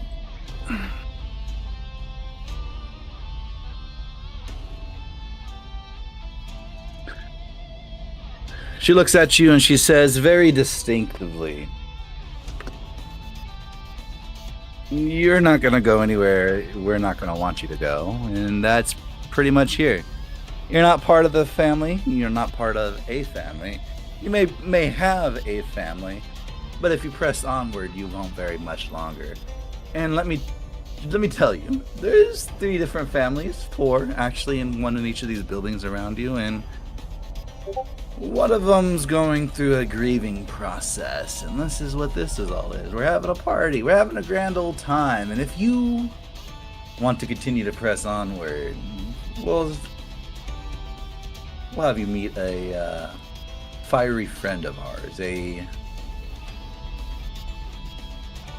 She kind of laughs. You know what? I don't really care. If you walk forward, take another step, it's gonna be a fun time. Hey boys, this guy has a bounty on him. Well, this girl. Hey, do you have a bounty on you too, friend? She looks over the shoulder at you, Edmund. Me? No, I'm much too powerful for that. Ah, okay. Well, I mean, if you don't have a bounty, I mean. Well, his got redacted, so the law is even afraid of him. So roll a persuasion check. A persuasion or deception? Deception, thank you. fucking why'd you say something? Because it's fun. 17. See, when I help you, Chris, I help you. See how that- Yeah, when you're right, you're right. 17 All right, flat. well, yeah. You have no problem with you. I mean, same rules apply. I really don't want you to walk in, whether it got redacted or not. I could tell you that our fiery friends has a bounty and is part of a bounty. In fact, you may have seen the bounty, but I'm not at liberty to say. And you, if you have a bounty, just as with you, if we pick a fight with him, I'm respectful. I'm a respectful assassin, a respectful knife person, a respectful gangster, a respectful of my family and my family's rights. And Mr. What was your name, sir?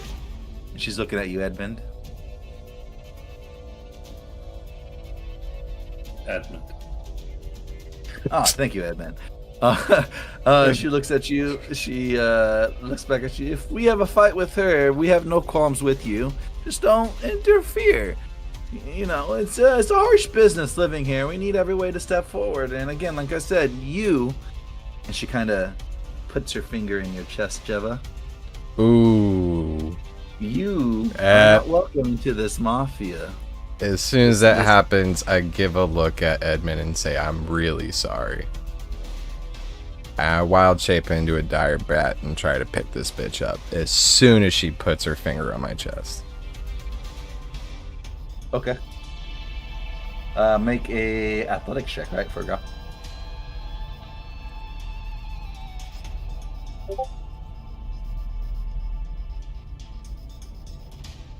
Motherfucker.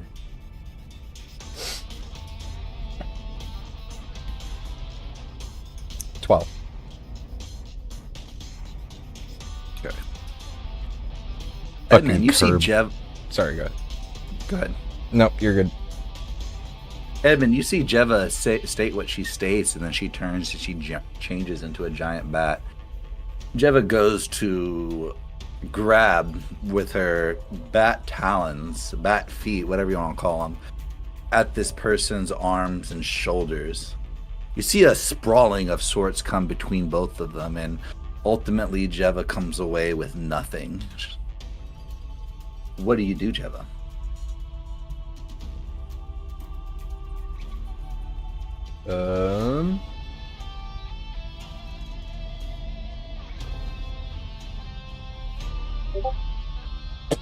How long has it been since we were in that fight previously?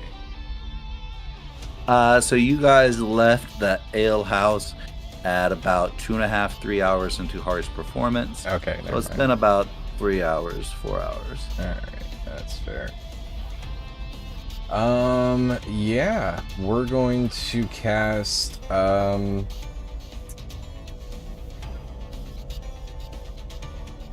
Conjure Animals at 4th level, and we're going to...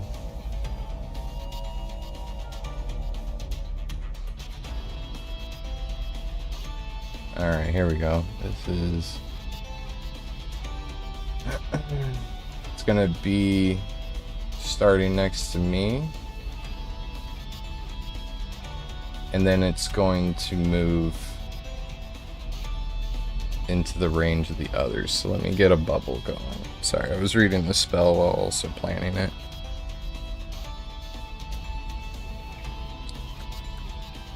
Alright. So we got the bubble. And my fucking computer is bugging. There we go.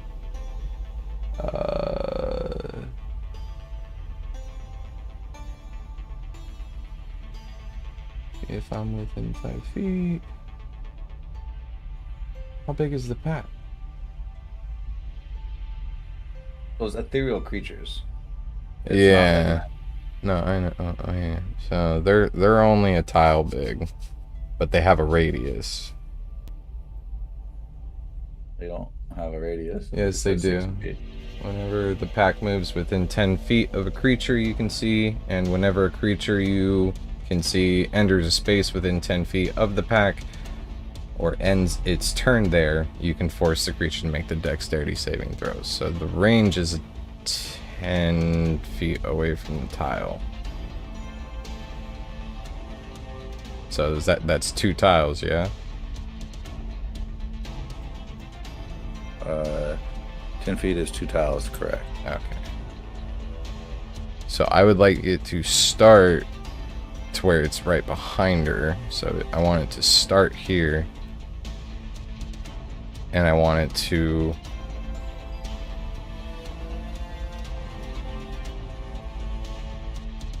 I guess I gotta move for that, so I'll move 5 feet, but I want it to move as well. And I want it to move... I can move it up to 30 feet. So if it's within range, I want to move it here. And it's going to be a bunch of bats. So she'll get hit and they'll get hit.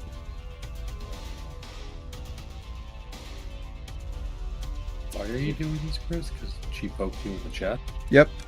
Yep. That very barbarian of you. My Mm-hmm. God. Give me a second. Let me read the spell real quick. No problem.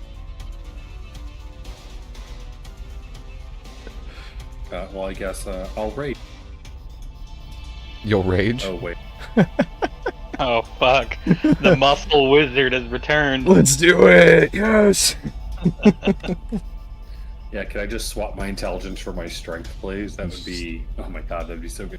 That would be such a cool subclass if you could just do that for like a certain amount of turns. Like the Hulk, your brain becomes the brawn, and then... I mean, rage used to be a spell for It's 3-5. allowed. Was it really a spell? Yeah, of course. You could counterspell rage? No, so rage was a spell. And then basically what you do is you grant barbarian rage to creatures as a spell. Oh. Yeah. Oh. But there's no penalty to AC and there's no fatigue afterwards, so it was really good. Oh. And so +4 strength, +4 con, +2 morale on will save. Bards can take it too. Yep. So I know Oh, so many classes could do it. I think that really kind of specialized in enchantment. Like, that was such a good spell. You're probably better served with doing haste, but I mean, how fun would that? What you could do is you could rage an enemy, and then go into a screaming blood frenzy. Nice. Quoted by the spell, goes into a screaming blood frenzy. But all you do is, like, as a bard, you sneak and then you rage somebody. Get It's like, pranked. in like fucking Skyrim. Ultimate You have rage to, bait, like, fight dude. everybody. Total rage bait. 3.5 was so fun, dude. It was so. I do miss it. I just wish D&D Beyond would come out with a 3.5 version. I know we have the It'll never Excel happen. sheet, but D&D Beyond looks nice, you know. Alright, so I need a couple different dexterity saving throw. Excuse me, is it strength or dexterity? Let me check. Do this at a 4th level. Dexterity, yeah, it is dexterity. Okay. So I roll 40-10 and you roll a bunch of dex saves.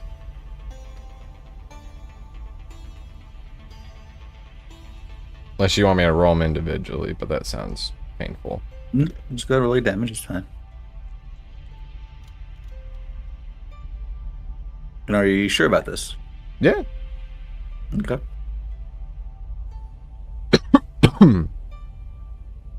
22. So, you know, Chris, I kind of hate that you're forcing me along. Hey man, she poked me in the chest. This is Shane's fault. I'm just looking for some fucking did tell diamond you dust. that- No, man, I'm trying to cast my fucking spells and I just need my spell components. You can put shit in front of me. She did tell you, Edmund, that she didn't have no qualms with you. That's true. I did look at you and say I'm sorry. So it's up to you if you even want to get involved or not. So this is just the captain doing captain-y things. She can make decisions like this, but I haven't really given you any reason to Decisions, yes. pull you into it. They're definitely decisions. You're not here. Oh yes, I know, but I'm there in spirit, I know you Um, are. I can feel you. and I I'm can smell you. disappointed. I know you are. I love it.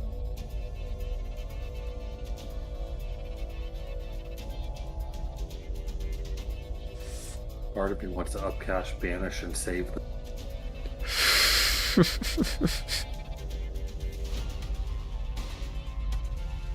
It's up to you.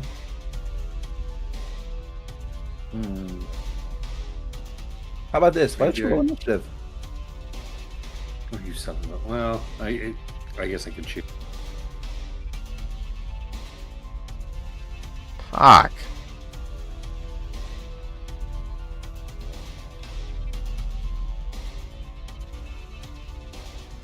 Oh, but I got some good decks going right now, so...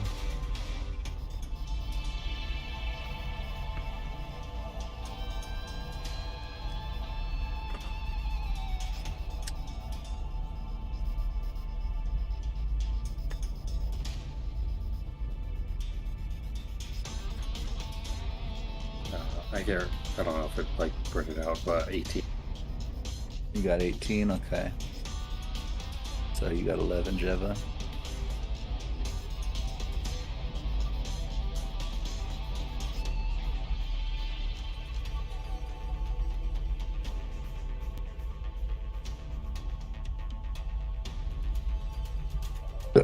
Excuse me.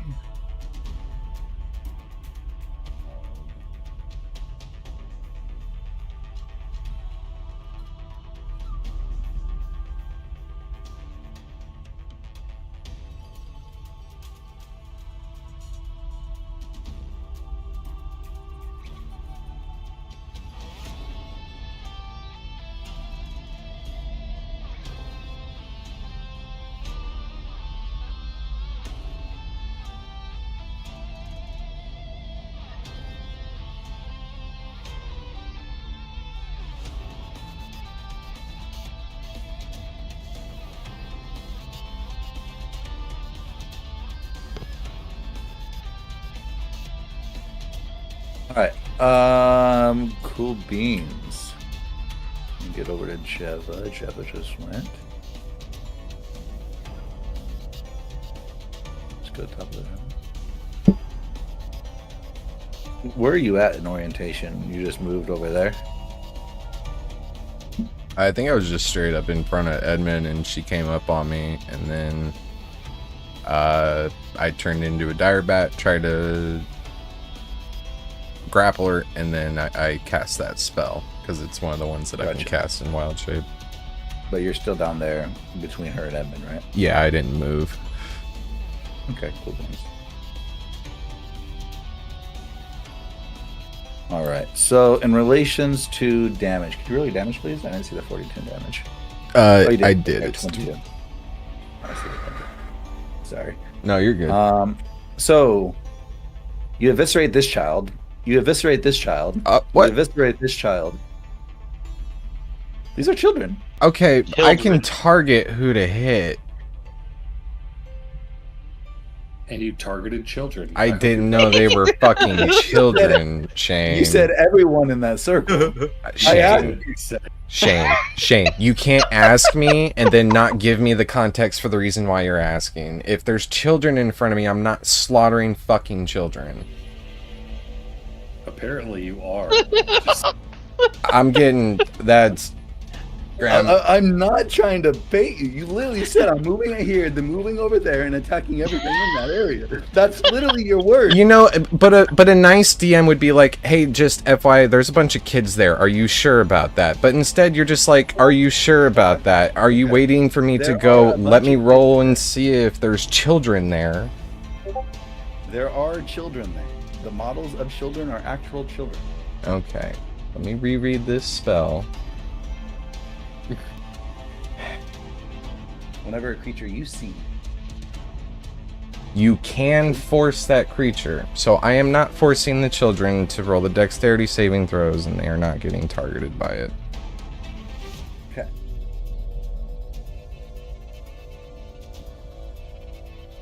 So you're not attacking the children. No.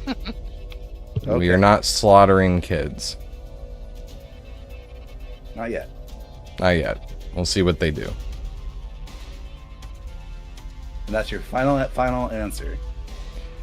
Can I roll a perception check to figure out why you're asking me that? I'm just asking, is that your final answer before I move to the next phase? Oh, yeah, for sure. Then yes.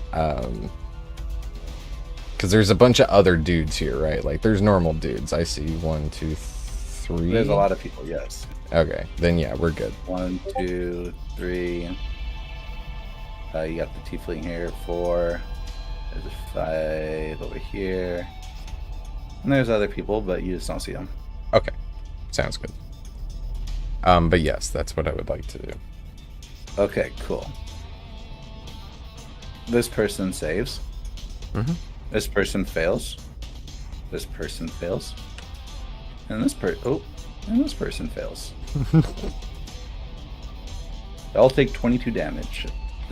The brigand up top with a bow, he looks badly injured. Specifically seriously wounded.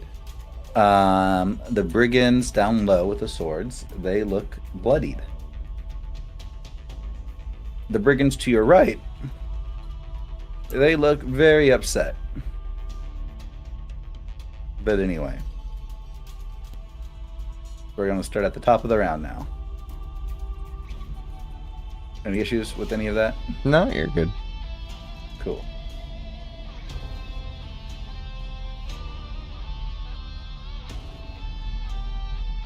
She walks over here. She looks at you firmly, Edmund. I have no qualms with you. Turn around and bygones be bygones. But this person invited this upon themselves. So I leave you no harm. And I mean you no harm. But this bitch gotta go. And she strikes at you. What's your AC in your bat form? 18? 18, yeah.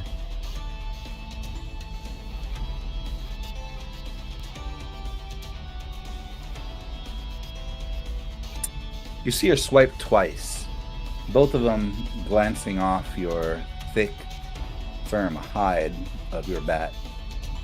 The third one cuts you in the webbing of your wing. You take 4 points of piercing damage. Okay. Give me a Constitution saving throw. Yep. Oh, is this my concentration check or something else? This is her Constitution saving throw for something else. Gotcha. She told you she was an assassin. Mm-hmm. It's poison. Ooh. We're gonna go with a nice hot 28. Okay. With a 28, you feel a slight burning sensation go through your wings, and she looks at you as you don't become faltering to her poison. She drops one of her daggers and pulls out a flask. And then she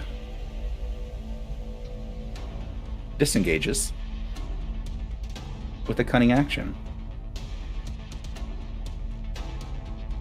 Nice. And moves. Let me double check that movement real quick. Yep. And you see her disappear behind this corner wall.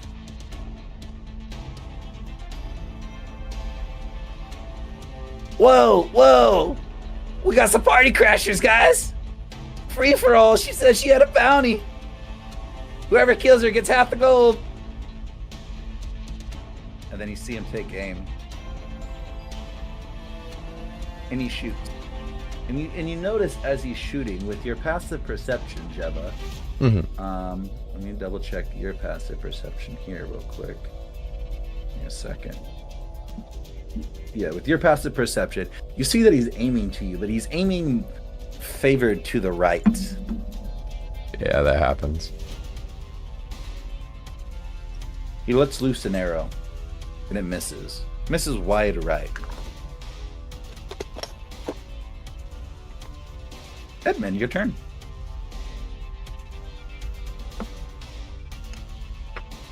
Oh, man. Okay, what's my HP at? Did we rest enough? You had a short rest. I told everybody you had a short rest. Nobody revamped their HP for it. But you're 63 out of 73 is what I have you at.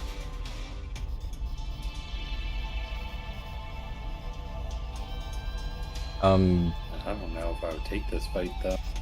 And then you have Barkskin 2, which puts your AC at 17. Did any of them end their turn in the bubble? I know the one currently in front of me is not where it currently is. It was... The two that took their turns, no. Okay. Those guys that are already in the bubble over there, they have not had their turn yet. I see. So.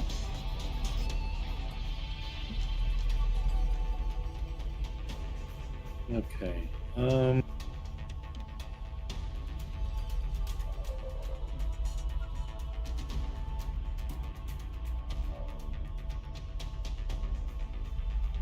I'm probably like wondering if you would do this. Okay.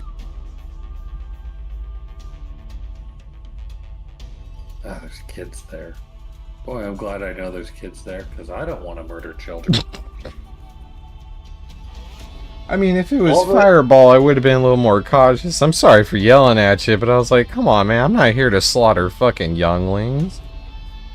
But you are doing it anyways. It's messed up. I didn't, though. No, he stops the line at innocence. Yeah. They start throwing hands, though, that innocence goes out the window. But if they start throwing hands because she threw hands, well, that's a different story. Well, threw hands at other people. Shoot you in the chest. Oh my god.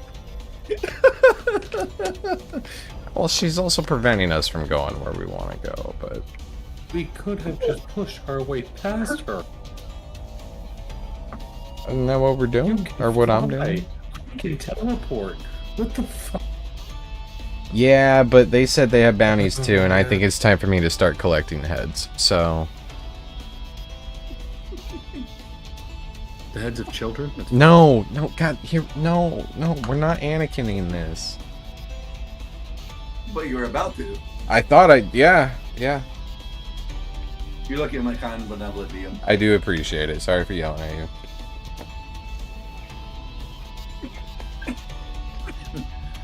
Okay, so none of them have targeted me. Which Nobody has targeted you. The arrows that are being shot at Jeva are favored to the right, meaning away from you. They are not billing you any ill will or intent. You have never been to this side of town, probably for various reasons. This might be the reason. Just say. Well, realistically, these are like the slums of the mafia, so there's really nothing here for somebody of your stature. So you never really visited for that reason. Also true. Fine. Okay.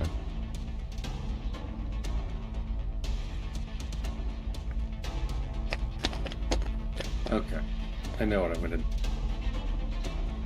Hey Chris, would you say you're willing?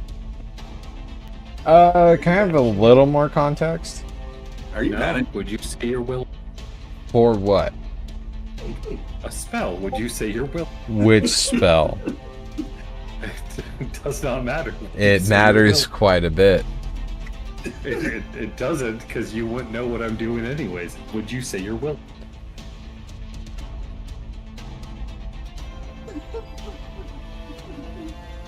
I think you should do what your heart tells you to do. I think you should follow your dreams. Perfect. I'll let my memes be dreams. I'm going to go ahead and cast Auto Luke's Resilience Sphere on Chris. Okay, let me see what that is. It's the invulnerability orb thing. I lock him in for a minute that nothing can pass through. Oh. Oh. Oh. You're a smart cookie. I see what you did there.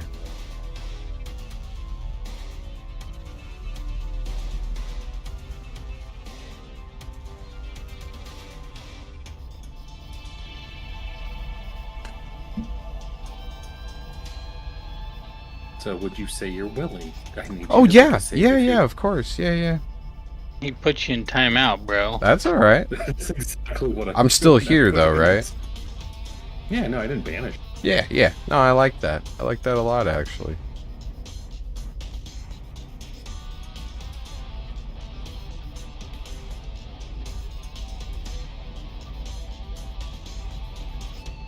Okay.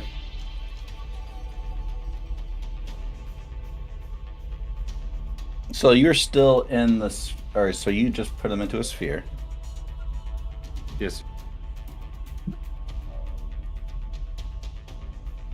And then I'm going to shout out, we really don't want to fight. You can't hurt him right now anyways. Just let us go. Otherwise, you guys are locked into this thing now.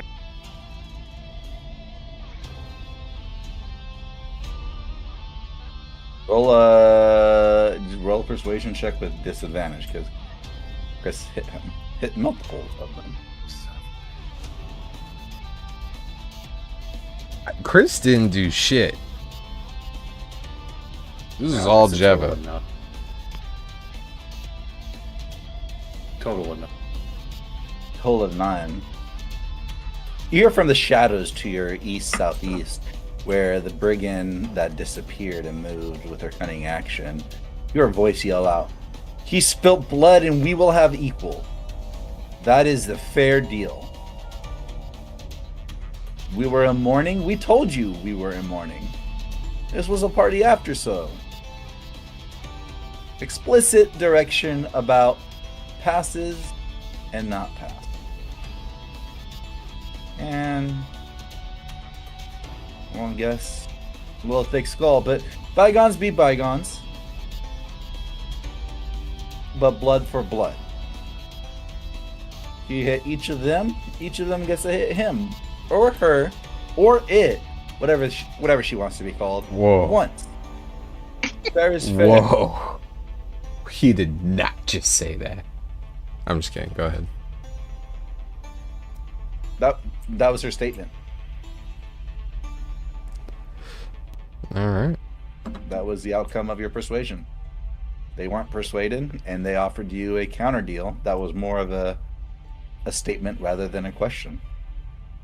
So they basically just want to hit him and we can. Yep.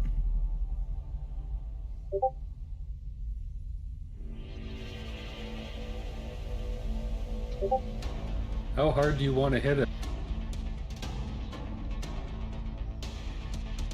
She looks over at her friends. You see some of them are cut to tethers from the blades that were, or excuse me, from the conjured animals, from the slashing from the conjured animals. Specifically, the archer up top is severely wounded. An ample amount. I mean, she didn't kill any but one of us. We don't plan on doing that either. We're a reasonable person. We follow a strict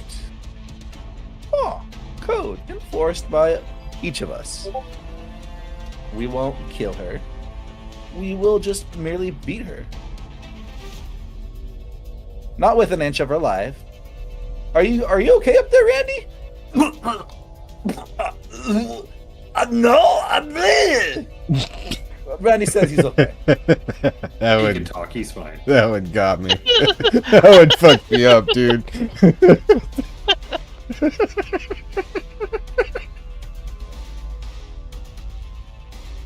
They're looking at you, Edmund. Sorry. Ow. Exactly.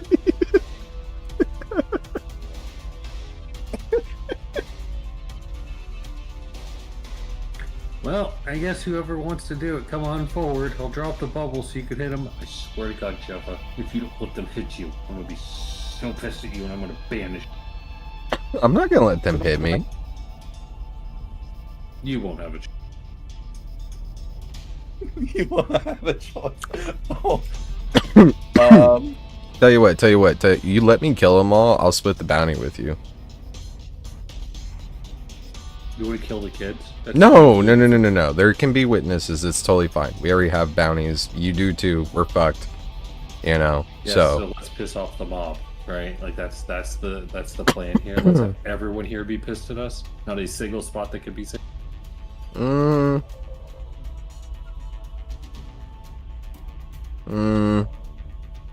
I do see your point. She poked you in the chest. Get the fuck over it.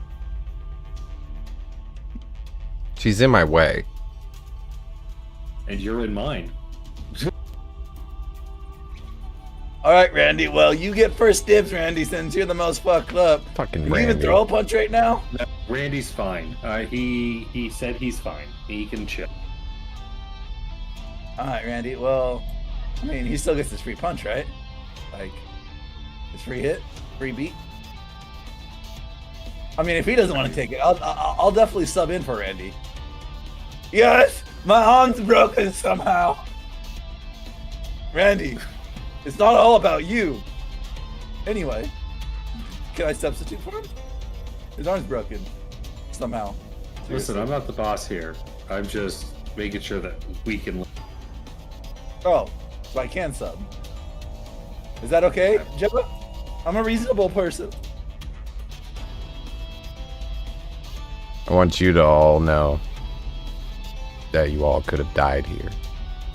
And I'll drop my concentration on my spell. I want you to know we have a dragon. What? They were talking about fire breather. Oh. What breathes fire?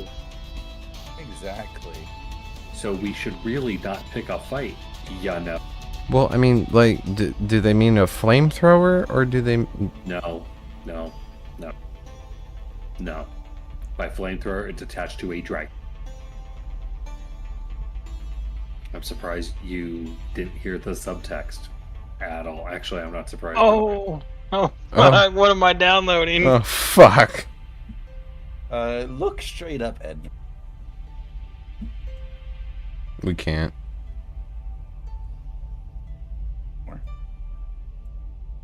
You just slide it up. Oh, I see it. Just move everything up, and you'll I see. downed. Oh, Probably because you're not over there. Oh, I see it now. Oh, fuck. Oh, it's a young dragon. So, Jeva, you're going to take the hits. Do we understand each other? Fine. Line your boys up. The ones that we got, or he got, or got, whatever. Bring them up. Come on. All right, Randy. Well, I'm a reasonable person. Those other two people are fine. I don't think it'd be fair if I just stab her. So you gotta hit her with your broken arm. But I can't. Well, then kick him. But my broken leg. Your leg's broken? Yes? Oh, for fuck's sakes. I'll Randy. cast a Cure Wounds on the one that's all fucked up. Since we're not fighting, and I'm not going to be able to steal because I just pissed off Edmund because you put a fucking dragon and a bunch of shit in front of me when I'm just trying to get some goddamn spell components. 20. He poked you at the chest. You are the aggressor here, for the record. The dragon's been here the whole time. There was a bounty quest like 4 months ago put in about a dragon. Can't blame this on me. I'm blaming everything on you. 31. Okay. Oh, wow. Thanks, friend. And then he just gives you a right cross. Mm-hmm. You take 4 points of damage. Okay. Just to let you know, I could have hit harder, but I appreciate the mend. Alright. What was your name again? Jeva. Okay, Jeva, after this, you have about 3 minutes after all of our getting in. You guys turn around before we call the keepers. Oh no, we're going through.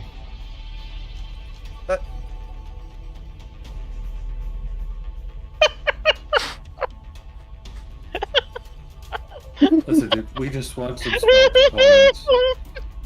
And she Man's has in her rebooting. head that there's some here.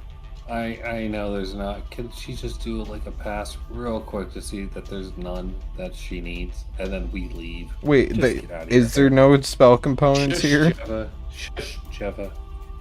She's forcing her way through. Just please She puts her Can we hand just- off. do a quick lap. That's it. She looks at you. She looks back at her friends. Puts her hand on her shoulder and she just sighs.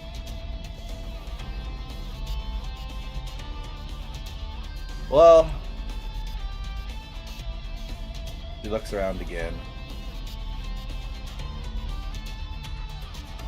She's weighing her options at the moment. She steps forward towards you, Edmund, and kind of pulls you forward a little bit. Come over here. Come over here. Let's talk. There's a couple more punches in, and it will take a couple minutes for them to do that. She ushers them over. The next guy gets lined up for you.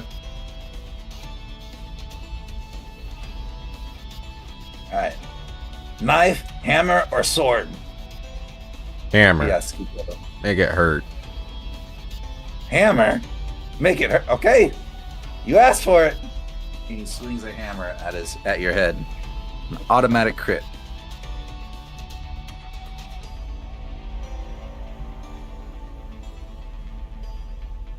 Ah, please.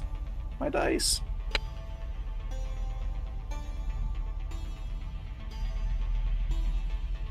You take 17 points of bludgeoning damage. Okay. I spit the blood out and just stare at him. Hey, I think we could have been friends after all. She took it like a champ. All right, Nutty Buddy, your turn. Ah, yes, my turn. All right, so I'm not gonna tell you what it is. You're just gonna get stabbed. Okay? Sure. Okay? Yeah? Yeah? I can stab you. Yeah. Senpai, come in my ass and call me Obama! He said yes, Nutty Buddy. Yeah. and then you see him pull out a giant sword. It seems to come out of the cape out of nowhere. It's as big as his body, and he's holding it up, almost like guts from Berserk. You see him raise it high. Say, Daddy! And he brings it down.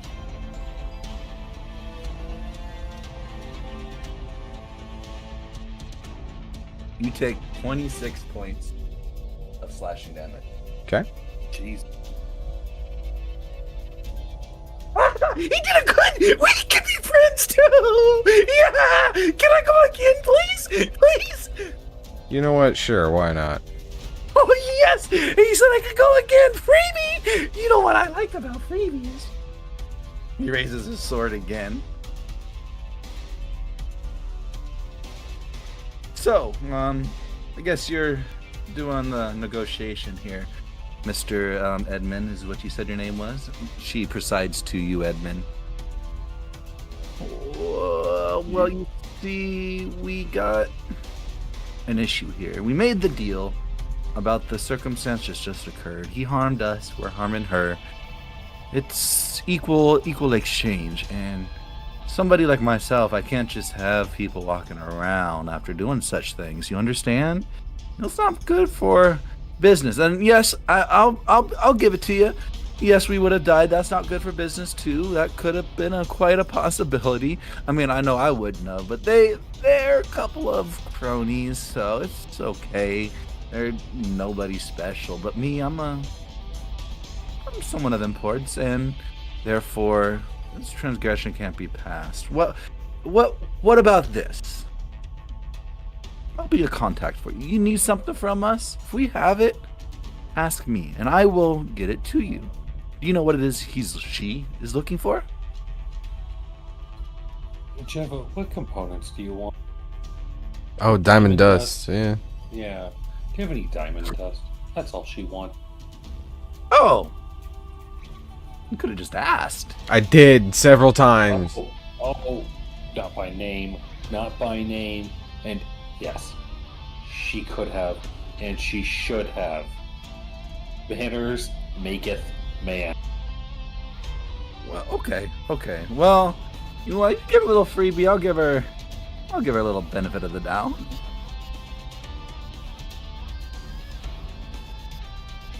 Let me go look real quick for you. I know one of the families have it. My family doesn't, so I can't just hook it up for you. But I can go talk to the others. It'll give me about 10 minutes. I mean, I'll be back. Now, you guys can't step into the square. This is not the Mafia pass card I'm giving you. This is me letting you know we can do business out of good graces. And the fact that your friend kind of like her. Kind of just goes all in or all out. And why does she like to get hit? And then that's when Nutty Buddy brings down the giant sword again.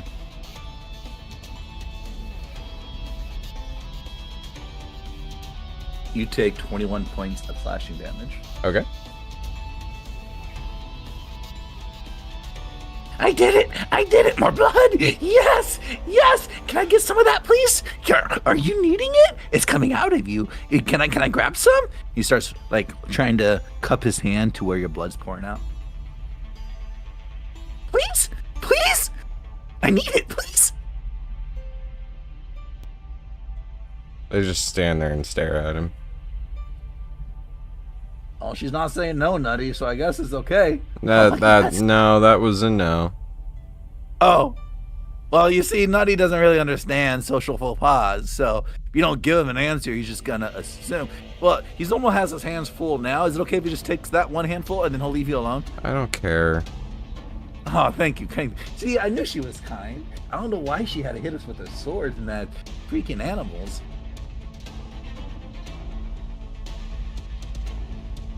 Again, another group of NPCs fucking threatening her and saying, I don't know why she's so upset.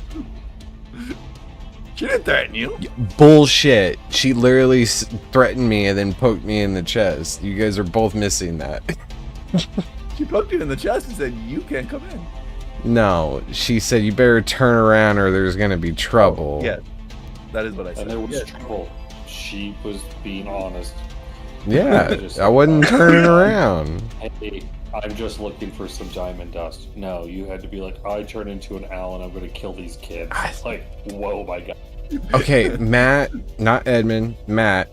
I ain't looking to pay for this shit, so I'm not going around trying to advertise that I'm looking for it when it goes missing. More stealthy. This isn't very stealthy. It would have been if these. Here. Hey, let me ask you this: who brought me here? You. Nope. Who brought me here?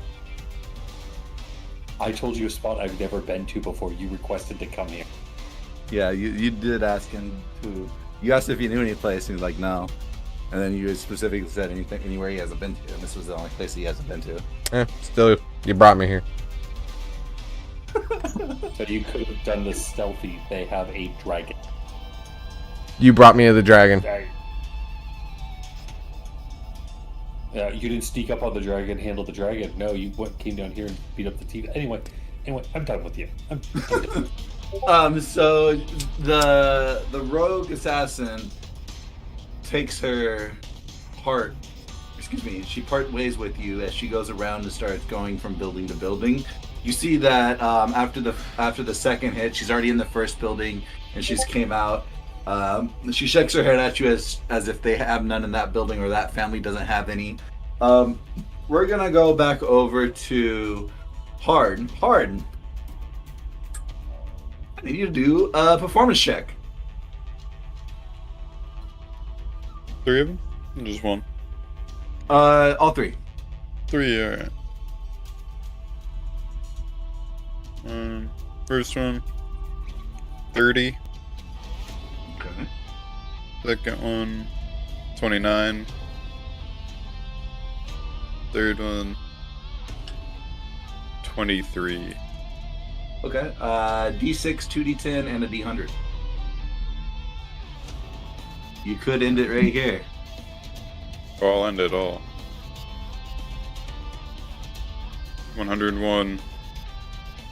Oh, so close. Damn. 979. But you're only at about the 4.5 hour mark, maybe 5. So you're doing pretty good. You're doing pretty good. Are you still sending people out? I mean, you know you're close to that number. But in relations to, are you changing any style of your performance of any regard? Are you changing anything? I'll stop like actively promoting people to go leave, but aside from that, no, I'm just gonna keep performing. Okay, cool beans. Here, let me check something.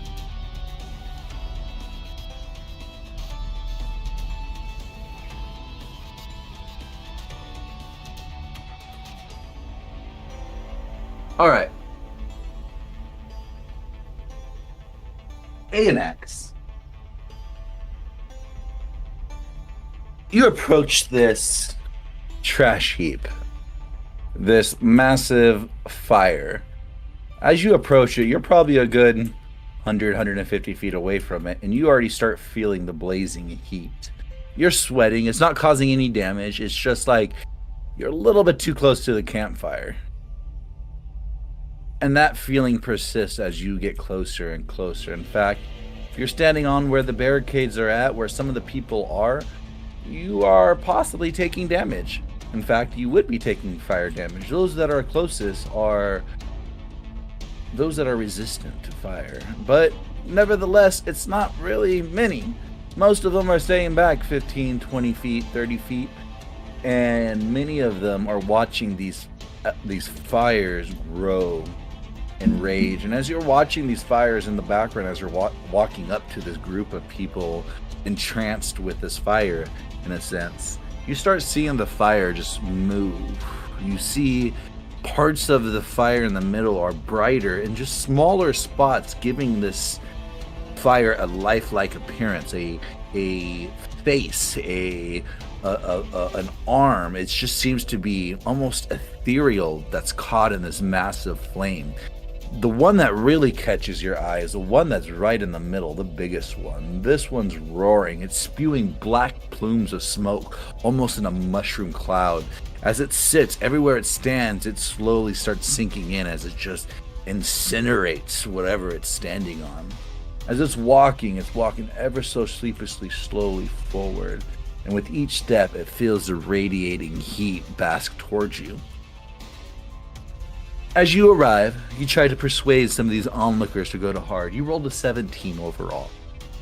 You are pretty successful. You see a few of these people look over at this atrocity and look down and just shake their head, and then they turn over to something more bright, something more like life, something that gives the Shayla Bow a taste of just calm, of regularity. You see these eyes shift towards you. Give me a second.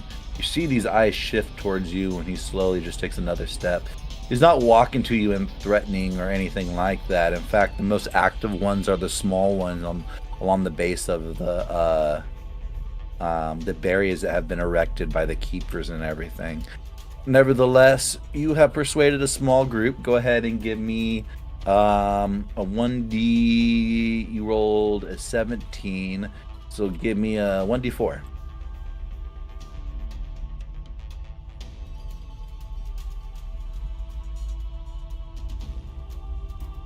Okay, I'm adding that to your 4 current total of your roster hard of your concert, so you're at 983. Woohoo!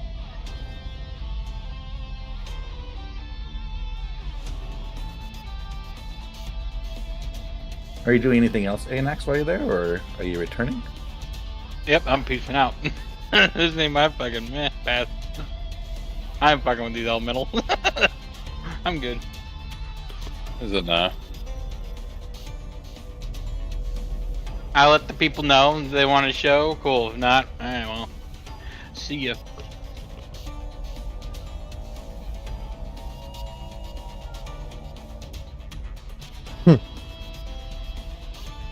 All right, so you return,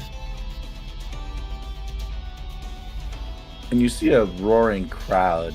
In the midst of leaving and returning, the crowd has significantly grown. You're not sure what set, maybe the first or second set of songs that he did after you left, but he managed to really stir the crowd, really make them eager for this music.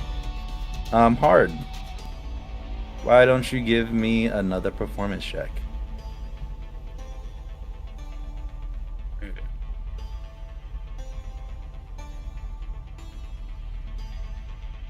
First one is terrible. 19. Second one is not even worse. 14. You have regular inspiration too, just FYI. Oh, that's right. Last one is 31. The regular inspiration wants me to roll another dice for one of these, right? Roll another dice. Correct. Alright, I'm gonna do that for the second one on the one. Nice. That's now a 29. Okay, so give me a D100, 2D10, and a D6.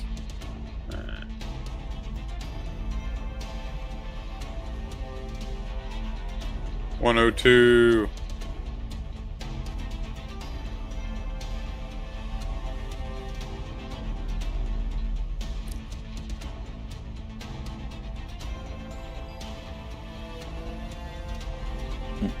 Okay.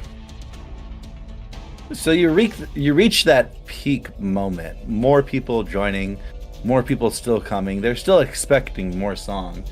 You reached about 5.5 hours into your set. You still have 2.5 hours to go if you would like, but you have amassed the crowd that Yoko Uno asked you to do so, and she's there, swaying a bit, enjoying the music. Some of the other beetles are too.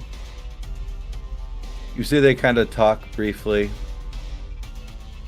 And then all of the beetles, except for John Lindenberg, leave.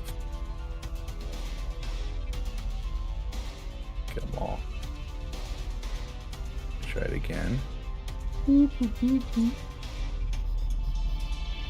Yoko Uno gives you a curt nod and then leaves. You see she's almost giving you a nod of approval. And John Lindenberg, despite his besmirched face, you see a wide smile break across his lips. Do you carry on with the concert, or do you wait? Do you stop? What do you do?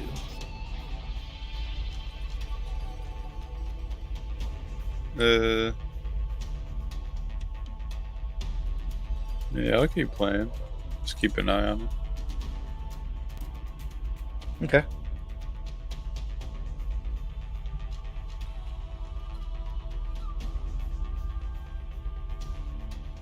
We'll come back to you. Jeva and Edmund. Jeva, you've received all 3 blows that you're going to receive. A stab, a punch, and 2 massive sword-crushing slams. You are roughly bloodied in your plain human form. But despite that bloody state, you have 3 of these people kind of smiling at you and joking with you. One of them is currently not bathing in your blood, but he took that whole cup of handful of blood and just kind of threw it up in the air and let it rain on him. Just for a quick splat. And he just let it, it's just like soaking down his face and his rags of armor and things like that.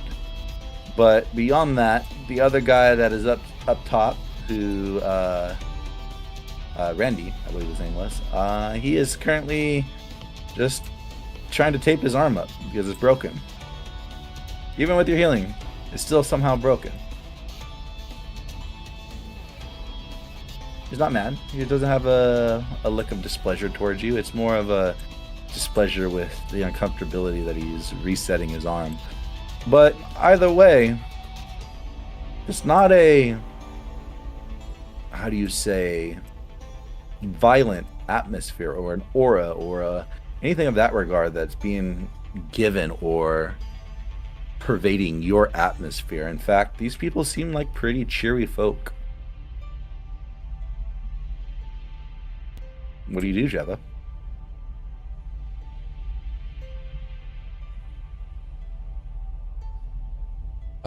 Well, if they're not letting me through and the one person said she'd come back if she had diamonds, I guess I'm just standing there bleeding. Wait until she comes back. Or they. Let me take a look at Diamond Dust real quick.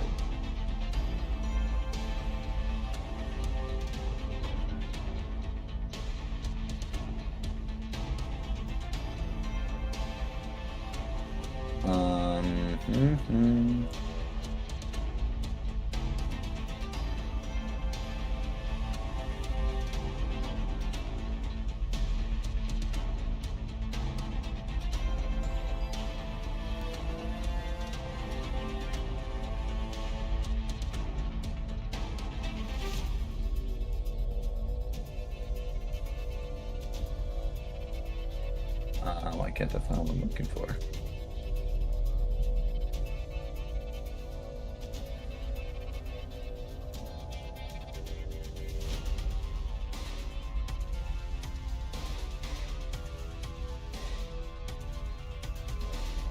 I did have a question since it's kind of on the docket. If I need 100 gold pieces worth, what amount is that with your economy?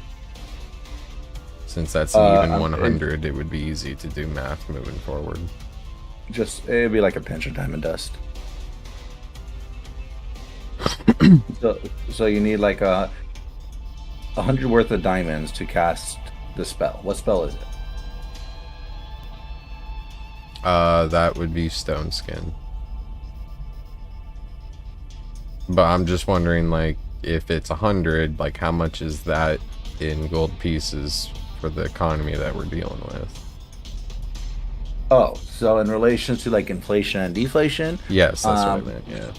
So for here, it'd be about 50 gold pieces. Okay, so I just can't afford it.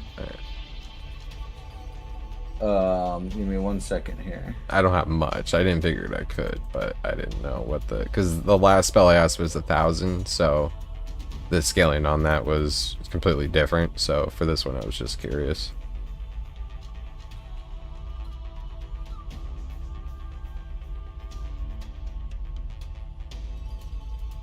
Well, not completely different, but you know what I mean. Just because it had. You understood? I understood. You're good.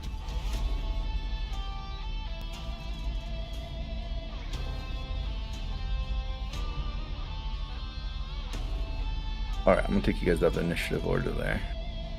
Are you doing anything? You said you're just still waiting, correct? Yeah, I'm just standing there bleeding stoically. Okay. And then, are you doing anything specific?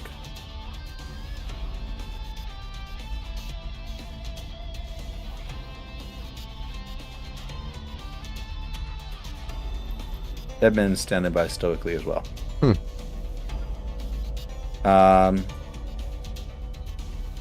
me move this person over here.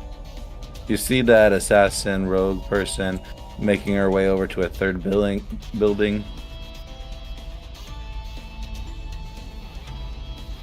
She goes in. So, what other animals can you change into? We don't really see a lot of animals here, and so we're just kind of curious. Can you change into something and show us? I want to see a rat. I haven't seen a rat in days. I see a bunch of roaches. Not a lot of rats. I could turn into a rat, but Oh, would you please? no, I can only do that so many times a day, and I gotta save what I have, unfortunately. And I spent a lot on you guys because that one over there, and I'll point to the one that poked me in the chest. Alondra. Yeah, more or less threatened me and poked me in the chest, and I think as a fellow girl, we don't take kindly to that. Yeah, she could be like that. Alondra, she safeguards this area, and she protects all the family. She's a liaison between all of them.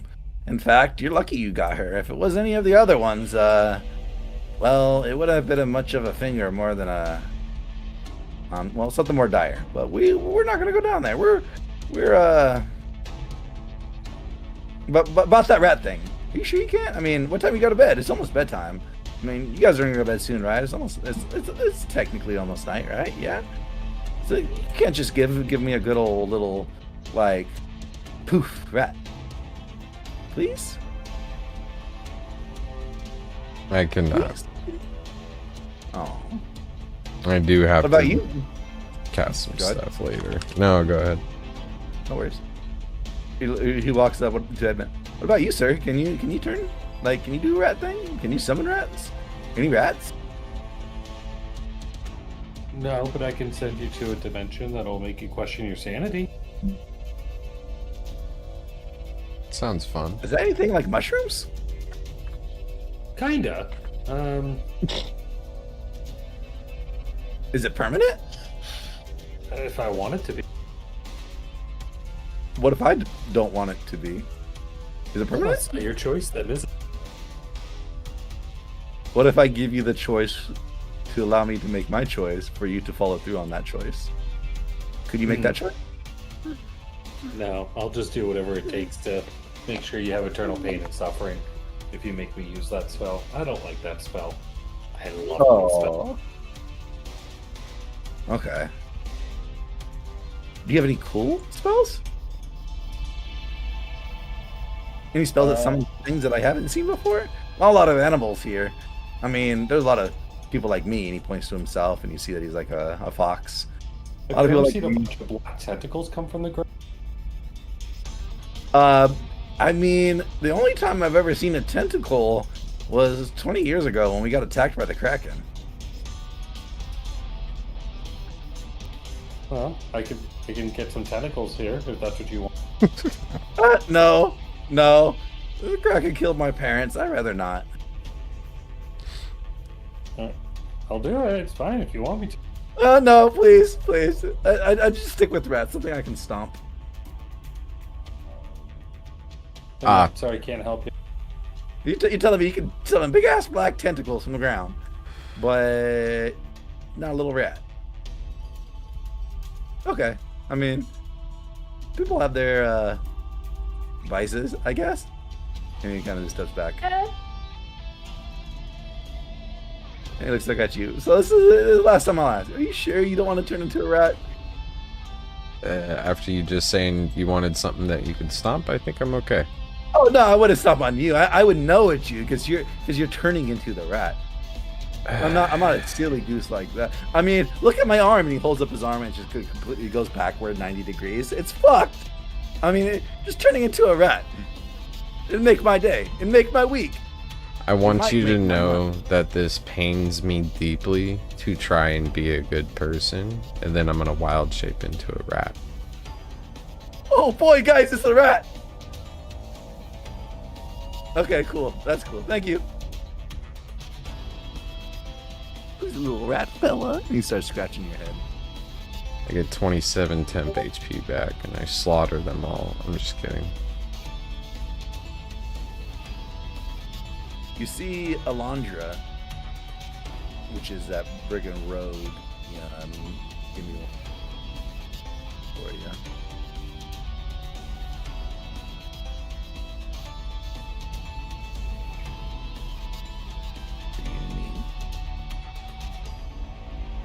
Alondra's coming back, and she has a small, very small pouch in her hand.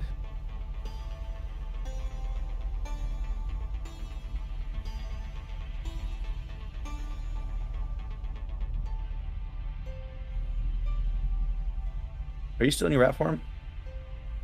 Yeah, but I drop it when she turns the corner. Okay. So as she's walking over to you, you see her eyes grow wide with the rat. Oh my god! Yes, it's a rat, Valandra! Ha ha ha! I got you! I found a rat! Now you owe me 2 gold! And then you drop the horn. Hey, that's cheating! But a bet's a bet! You were a rat, weren't you? He looks over at you, hoping to angst you on for you to agree with him that you were a real rat. You're the only rat here. Alondra looks at you and just busts out laughing. Oh, true words haven't been spoken in this place tonight. I, Rodney the Rat, I bestow upon you that name, the Rat Rodney. She looks over. All right, Mr. Rat. Go climb on your abode over there. Squeak, squeak. Hurry, hurry. She starts egging him on. She looks at you. She looks back over at Edmund. So we did have a little bit of diamond dust.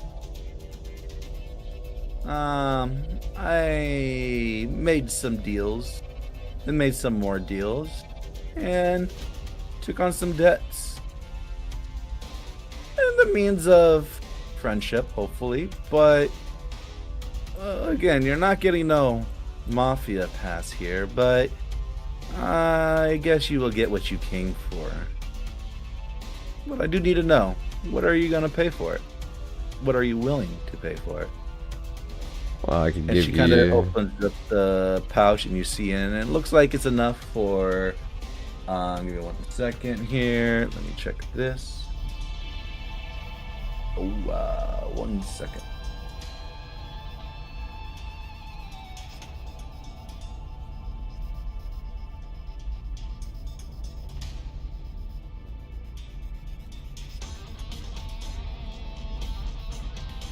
Hold on, sorry. 1 second.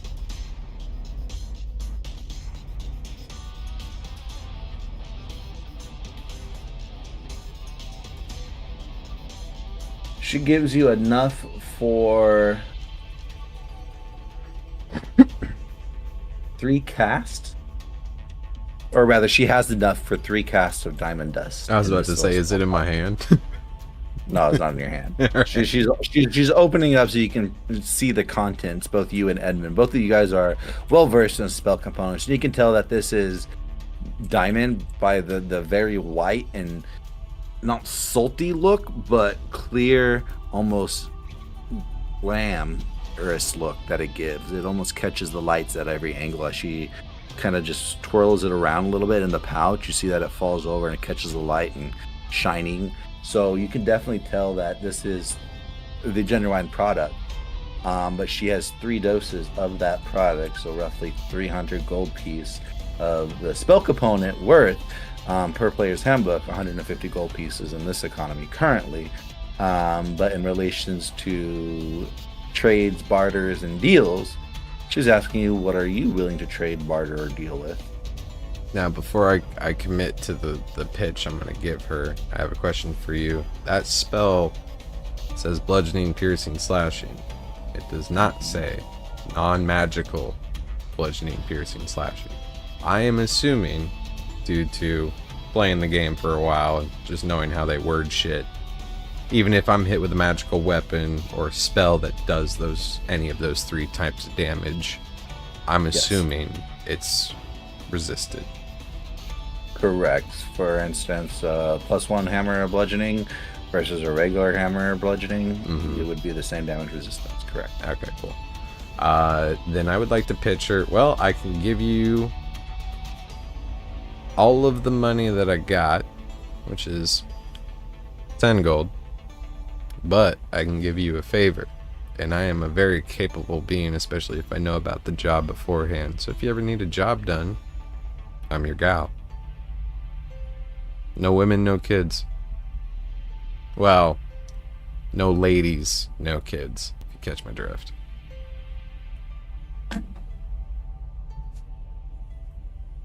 Did you just hit on me?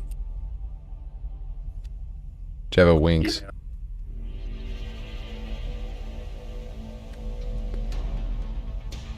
She looks over at Edmund. Should I be dealing with you? She looks back at You Jeva. should deal with me. That's probably a bad idea. She looks back over at Jeva. I mean, a favor's nice, but I can get one of my friends here to do me a favor. Are they as capable as me, though? I know you got a dragon, but a dragon can't do subtle things. You know, dragons are full spellcasters. Your friend's well versed in dragons, apparently. Well, Fuck, that's right. I guess Java wouldn't know that, but she looks at you. I forgot they can do all kinds of fucked up shit. What does your friend have? Are you willing to help pay for this? Ooh, I'm not roping him into this. Don't answer that.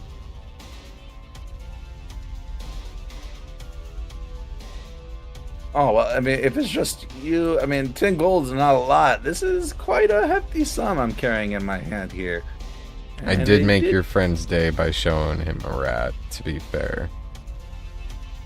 That was my last bit of magic that I have for the day. So, I mean, Well, just friendly, letting you know that you're cool with us here, but I wouldn't necessarily go telling everybody that you have a big bounty on your head and then telling them that you have no more magic power. That's just a thirst for oh, he can trouble. still banish you, and I did just spare your lives, to be fair. I know you have a big old dragon, but we would have dealt with that. That's fine.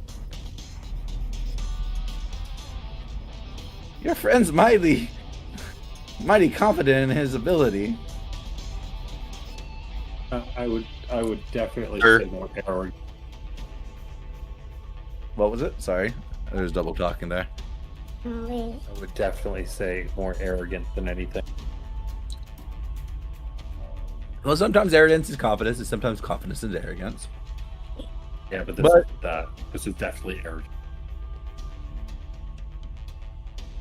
I'll give you this. I took on some debts and I expect debts. I know the future we'll probably see each other and I'll cash in on these favors. And the deal is you can't say no to the favor. Is that a deal? Sure. If I ask, you have to do it. Well, No women, no children, no ladies, etc., etc. I don't fly that way either, but I mean, even us killers have to have codes. And that's why I didn't kill you. I'm just kind of happy my poison didn't get you. That would be very awkward. You floundering around in bat form, paralyzed. You ever kick a bat when it's down? No, I haven't. But Neither have I will I, say but I want this. If there's anything I would like to have convinced you of, is that if you ever hear the name Jeva, you know that she's a woman of her word. She spits in her hand and holds it out for a handshake. That's disgusting. She reaches her hand You summon out. a tentacle. I don't want to hear it. She reaches her hand out, but it's the same hand that you just spit in, so you have to switch hands to shake her hand. No, I just kind of twist my arm real awkwardly. Tell you what, I spit in the other hand, and yeah, I do switch hands, and I spit in the other hand just to gross Edmund out. She kind of receives her hand as your hand comes up. Okay, I think there's enough deals here. We've already come to a resolution. So what do you say? 3 favors? And she hands out her hand to Edmund to shake.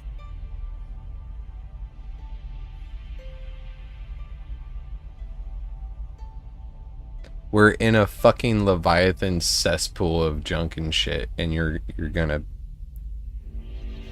A fair point. She spits in her hand. There we go, atta girl. I shake And her then you hand see here. her, Yeah. you see her turn around, and then this guy comes over and he pulls out a water skin and she washes her hand. But anyway, pleasure doing business with you. Don't come back here. Lucky that it was me. Haha. Goodbye. She kind of gets her friends to disperse. Are you guys doing anything else? Nope, I got the diamond dust.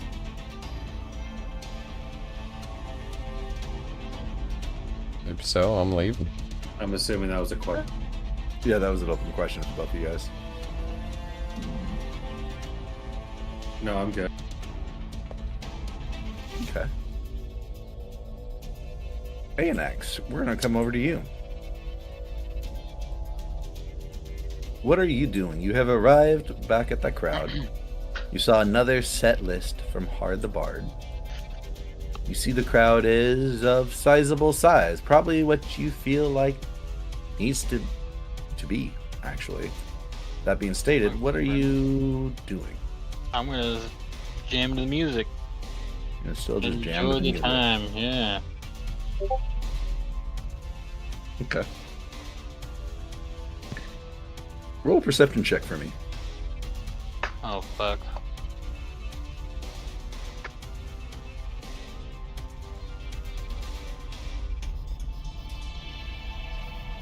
We haven't seen a 1 tonight. Oh no, I lied. There was a 1, but you re-rolled the 1. Never mind. We haven't seen a 1. I rolled 2 of them tonight. Did you roll 2? I only saw 1. I swear I Yeah, saw I'm one. pretty only sure. one. That is a 6. Okay.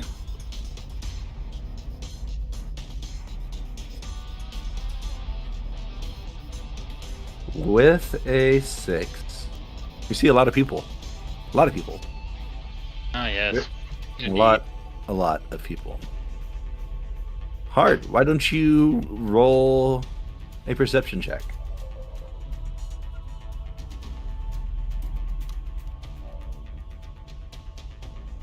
Oh, Yeah, how about that?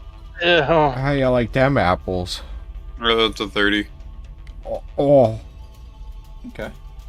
Well, with I a see 30, everything. you see, yeah, with a 30, you see a couple things. You see a few more keepers just kind of jamming out to the session.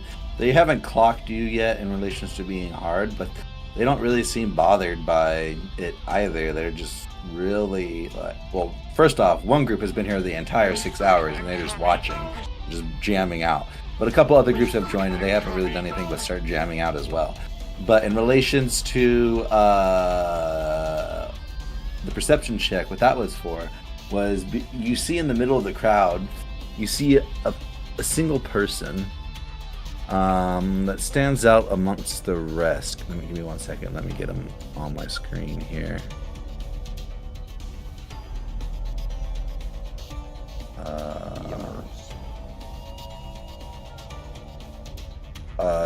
Where is he? There he is. You see his blonde hair, his pale hair, and his pale skins above everybody else. He's holding up a flask and he's pointing to it. You see Dosferatu. I'm over here stroking my dick. I'm loosening my dick right now. I'm just stroking my shit. I'm over here Why? You have made another fan. I'm adding him to the population count. Yeah, 1086. God damn it. You see the people around him start raising a flask. What are you doing? He's like, I'm asking for blood. And now they start raising up flasks and they start pointing to a flask. God. What do you do? Why? I'm just gonna keep playing. There's too many people for me to deal with this. Roll a performance check.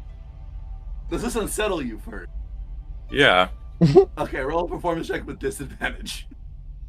I mean, no, it doesn't unsettle me. I'm just kidding. Alright, 23. Okay. So your next song is a bit slower. It's not horrible. It's not your worst song you've done today. But seeing multiple people just pull up different things from dirty diapers to a broken goblet to a wooden spoon to a bowl to a glass beer like mug thing and then to a flask, and it's just your eyes keep drawing over to Dosferatu. Like you see him in the middle of the crowd, and so you just turn your gaze away from him and you start looking over to the right. Then all of a sudden he just pops up again in that right side of the field. You just see him keep pointing at his vial. Oh my god. I'm gonna pick up that kazoo, by the way. Okay. Give me a... That was a 23. Give me a D6.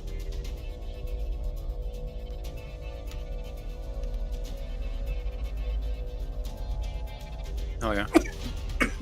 Even in your state of unsettledness, you attract more and more people. Your talent is magnanimous. It just attracts everything. You're at 1092.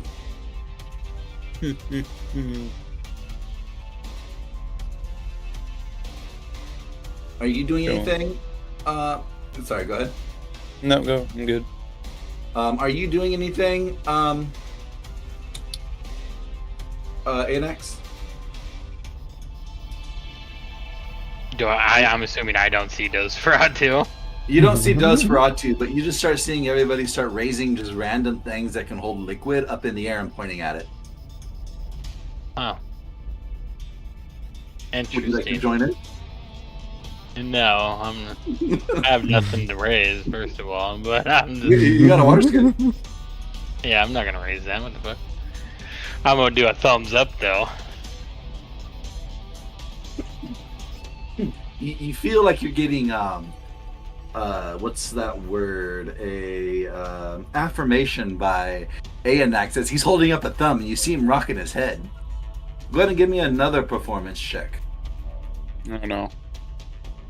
This one, give me your 3. Your what? Just give me your 3 performance checks this round. Okay. No advantage or disadvantage, just your flat with your skill. 23, Okay. 20, Okay. and 32. Okay, give me 100, a D4, and a D6.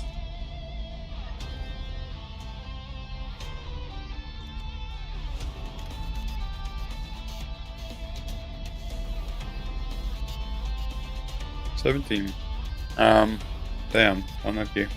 Hold on, go back. Let me see that roll because I think something to add up right there because I got a 0 on the D100.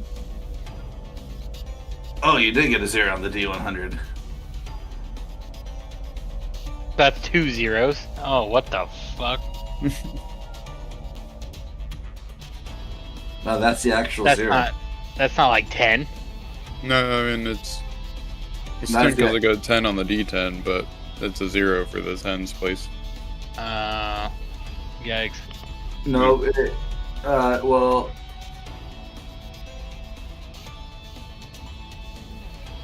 0 is the highest, so you rolled 100. Oh, wait, what? Yeah, because the 100 Oh, I see. yeah, it's 1, 2. Like anytime you drop, it's going to be a 9 or it's going to be something else. So you got 100. You rolled a 90, and then you got the 10, Oh, or 110 roughly. Hold on, wait. My fucking brain just went to cheese. Hold on. I'm so fucking.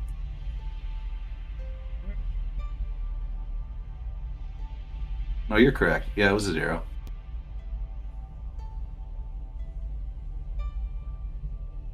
Rip.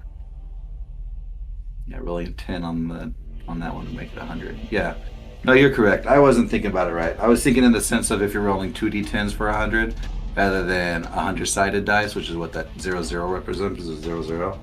Because if you roll a 9 on that and then you roll a 10 on the 10-sided, that makes it 100. Mm. Because you did 3 checks, d6, d4, and then 100. Yeah. No, that's correct. We're good. It is unfortunate,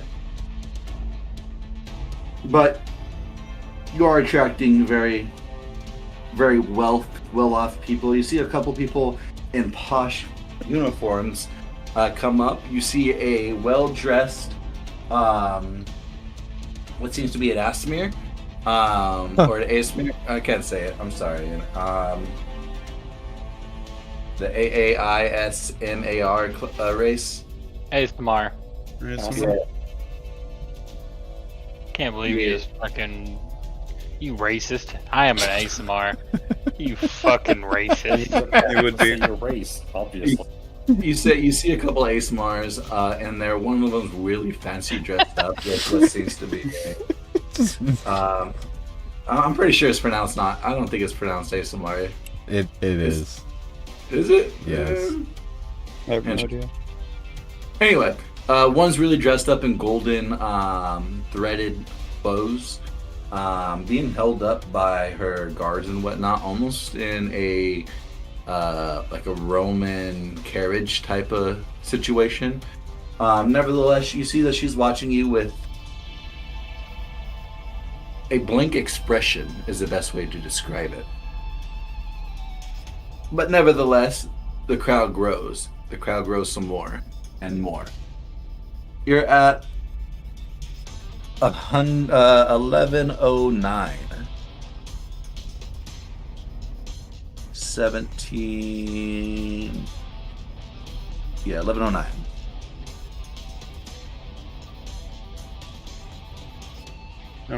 Between one of my songs, I'm gonna whisper to the annex that those Ferratus and warping through the crowd, being weird.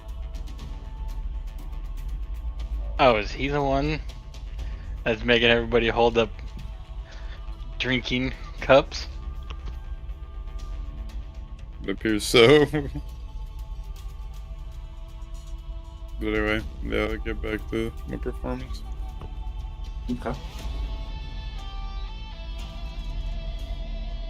You're at hour 6 right now. 3, 6, 6.5. I'm sorry. So you still have an hour and a half left. Do you want to keep playing? Do you want to call it early? No, they said 8 hours. I'm doing 8 hours. God damn, this man's a trooper. Okay.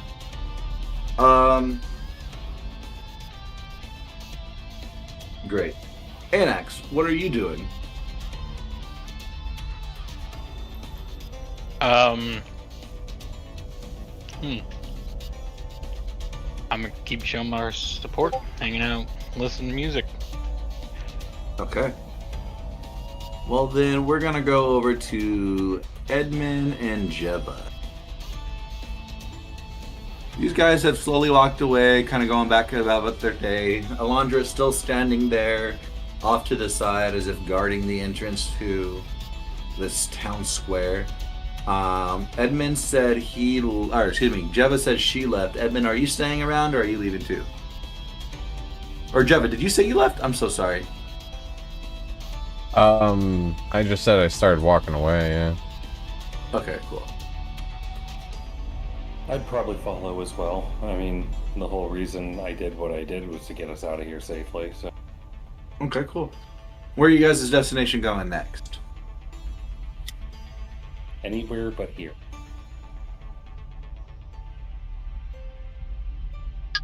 Yeah, Alright, I think just regroup with everyone else.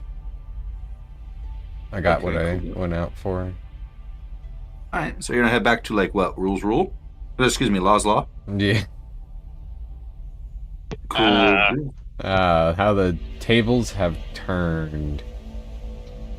Okay, so you start making your way back. That's going to take a bit of a time. We're going to take a quick 5 minutes break. I'm going to smoke, grab a drink, and take a piss. I'll be right back. Oh, okay. 5-minute break, Same. guys. Intermission. Woo! Intermission.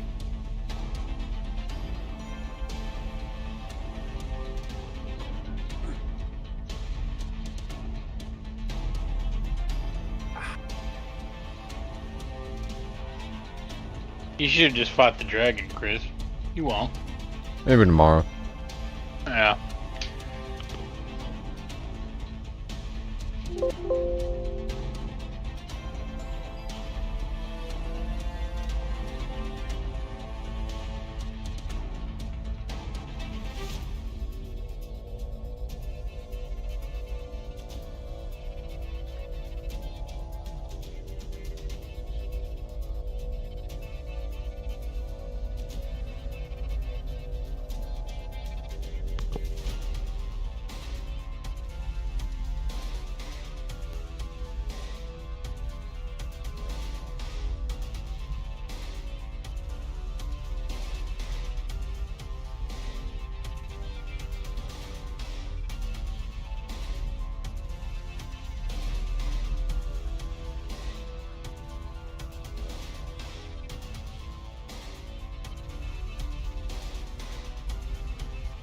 I mean, technically, can't you just banish the dragon?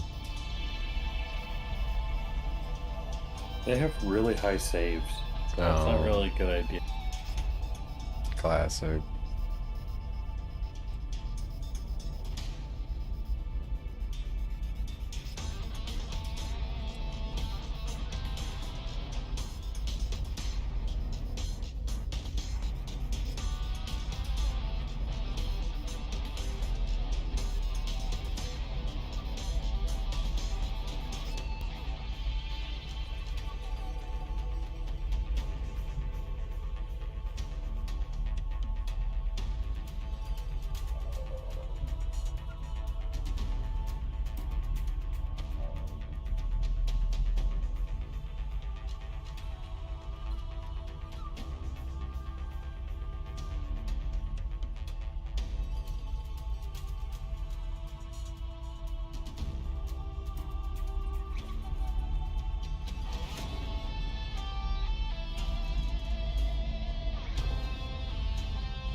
Everyone back?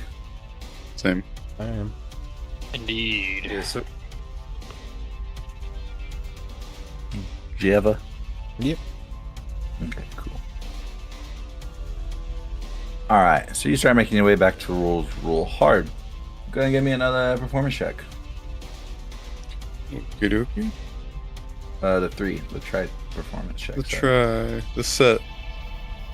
Exactly. 24. 33. Oh my god. And 23.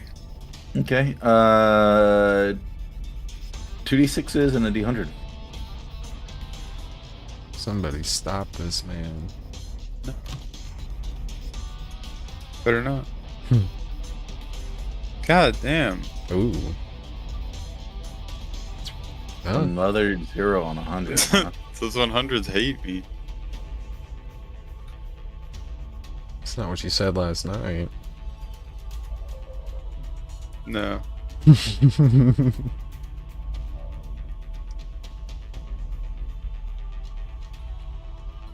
Okay, interesting. Alright, well, I'll add that to your modifier here. Thanks. You're at 129? Alright.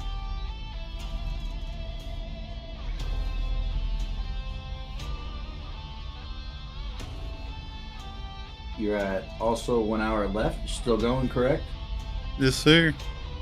Alright. Are you doing anything? Phoenix?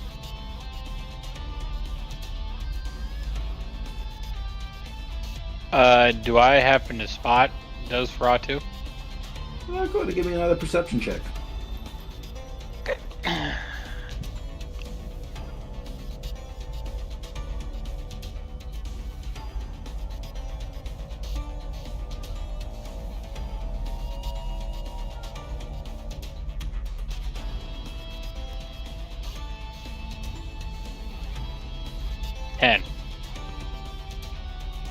You're looking around, but you do not see Nosferatu. Alright, well, gonna keep You want- vibing. Oh. Are you going to move through the crowd or anything? Or are you just going to stay where you're at? I mean, can I get a little, just slightly closer? Or is the crowd still too dense? No, if you want to move through the crowd, you can move through the crowd. Yeah, I'm just gonna get slightly closer. Just in case if something goes south, you know. Okay. We'll never know with you, Shane, trying to start fights. Perhaps. Perhaps not.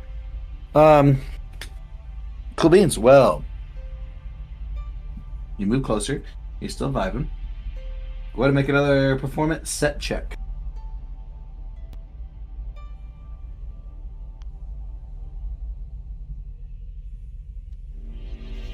Alrighty. 27. 28. 23. Okay, give me a D6, a D8, and a D10.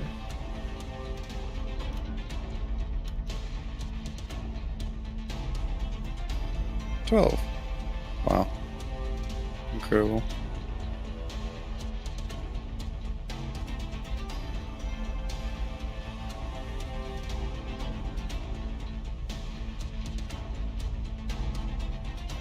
You're coming into the final hour of the set. You just played another set.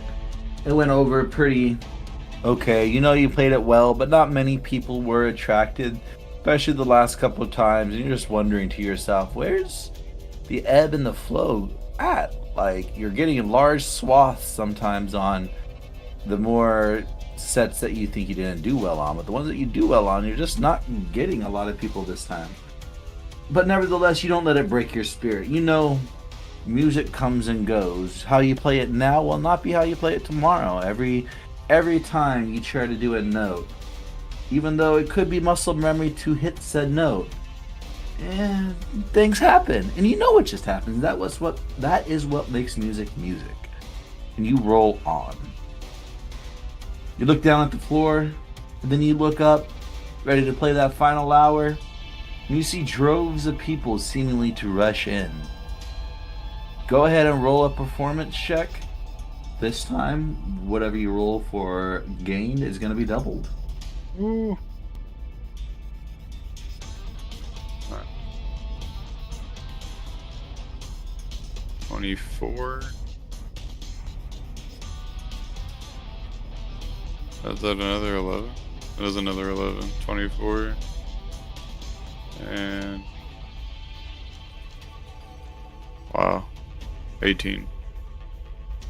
Okay, so give me 24. Give me 2d6s and a d4. Man. 10. Okay. You want to drop the dice again? Huh? Drop the dice again for the double. Oh, that's right.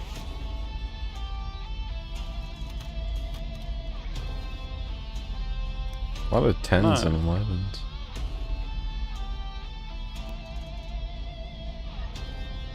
And out of that 19, you're at 1150. Alright. Let's go. Down to the last hour of the set. Alright. Give me what song is going to be your 30-minute outro.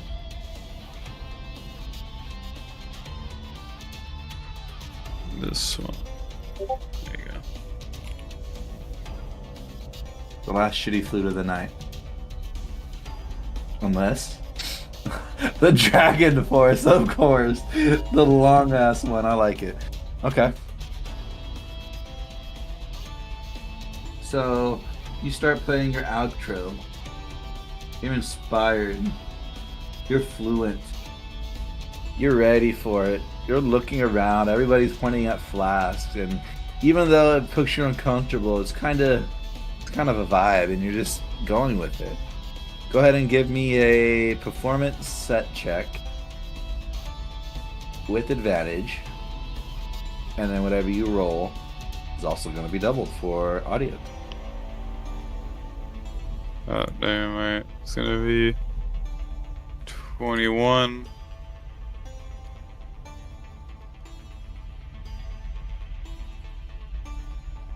$22.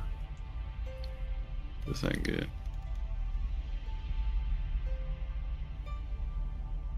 24. All right, 21, 22, and 24. Give me 21, 22, 24. It's a 2d4 and a d6. Damn it.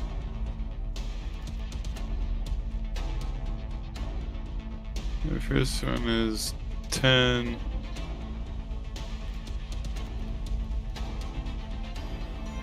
Another 10. Okay. 20. Very interesting rolls. Yeah. No problem. Another 20 people added in there. You're at 1170. That is the final count that you have at the end of your hour. 1170 for 8 hours of playing. Not bad. You got above 10%, almost 20% above what they asked for. Everybody did leave when you met that mark, except for John Lindenberg, and John Lindenberg stayed with you for the whole set. You see the denizens of Shelabo kind of start yelling at you. Encore! Encore! Encore! Encore. Played for 8 hours. 8 more! 8 more! No, 8 what more! the fuck? What do you do? I'll play a couple more songs for him, but that'll be it. Okay. Any song particular that you really had a jive for that you wanted to play for them? No. No. Okay. So you play a couple of the big hitters, the ones that attracted most of the crowds. Give me. You just want to play another set? Yeah, sure. Give me another performance set check. Alright. Rip. The 17. Oh my god. 14. There you go. 31. Okay. Well, like I said, you can fail this, but in relations to the overall, give me a D4, a 17. Give me another D4 that's separate. The first one's going to be halved for the 1. And then give me a D100.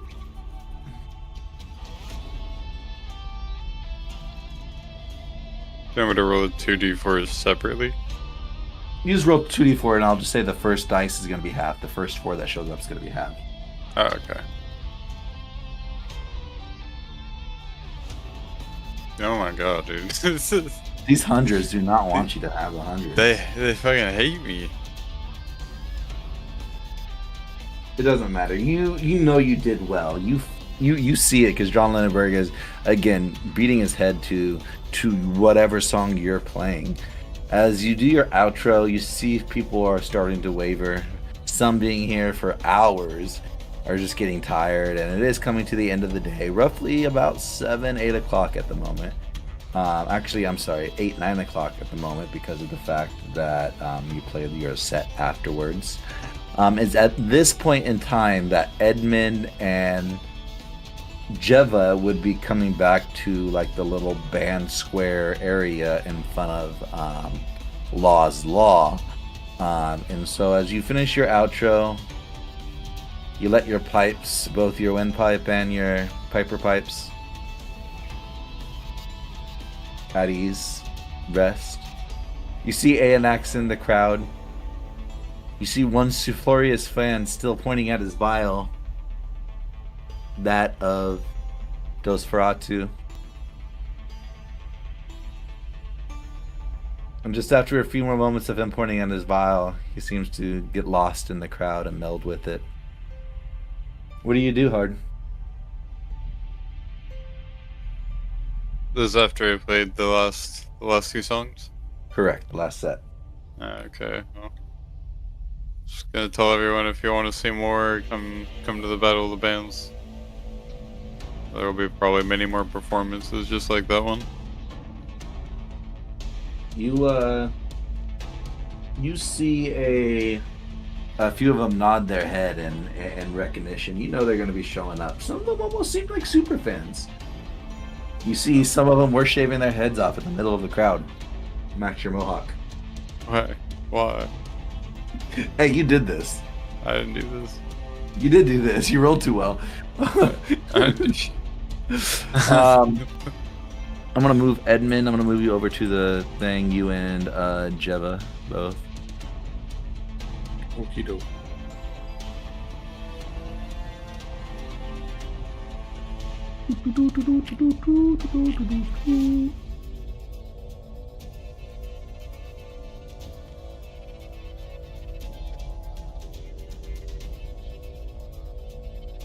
All right. Aonax. Give me one final perception check to see if you see Dosferatu as he blends in with the crowd to leave.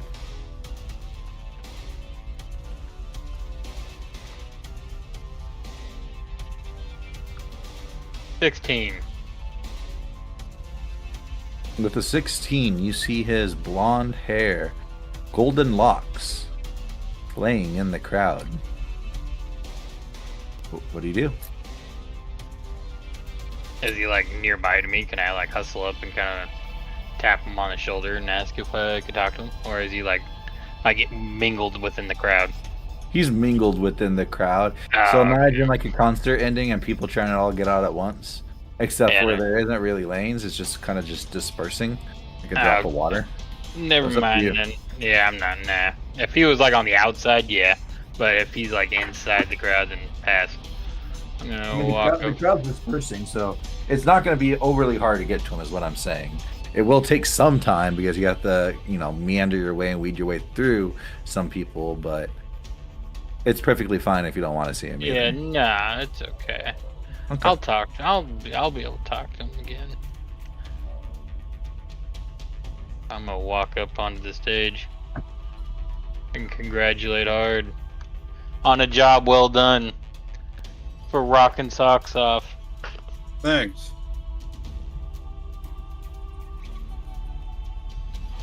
Fantastic, fantastic. Is that all you guys doing?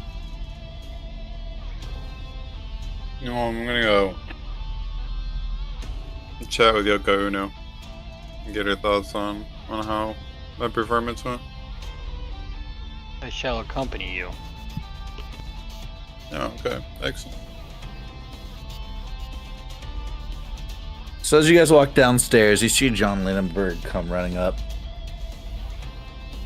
Where's John Lindenberg? John Lindenberg, sorry. I don't want to keep saying Berg. I don't want to say Berg.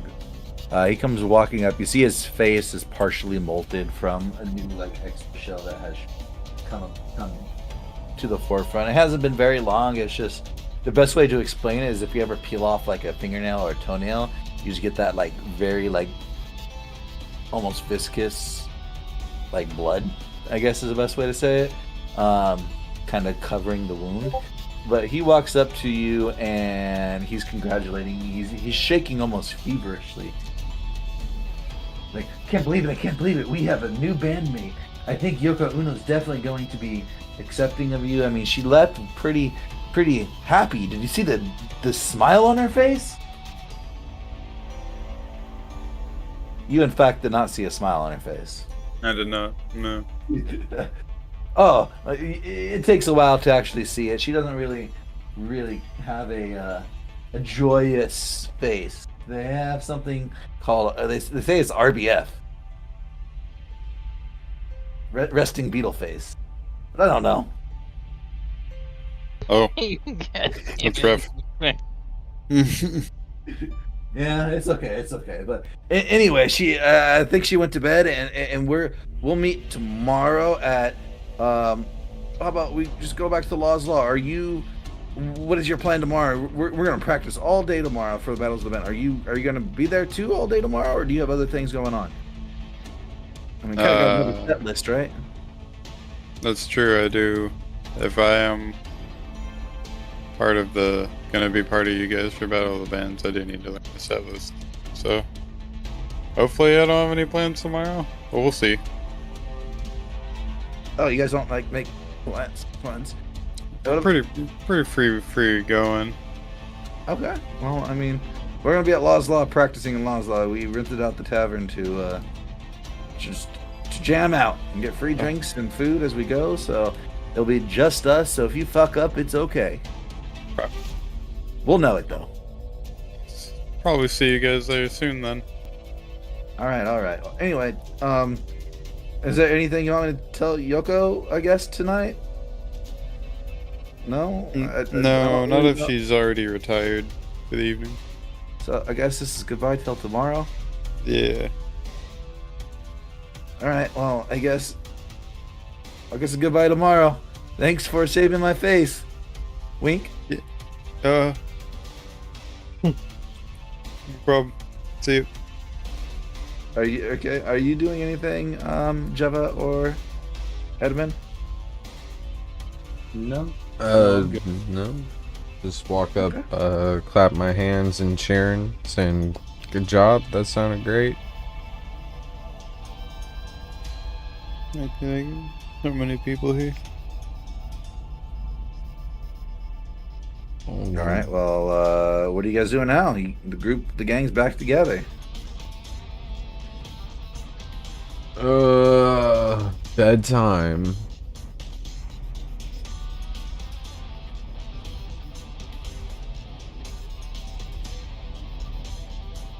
Okay, so back to the hotel. Yes. A night's sleep sounds wonderful. Indeed.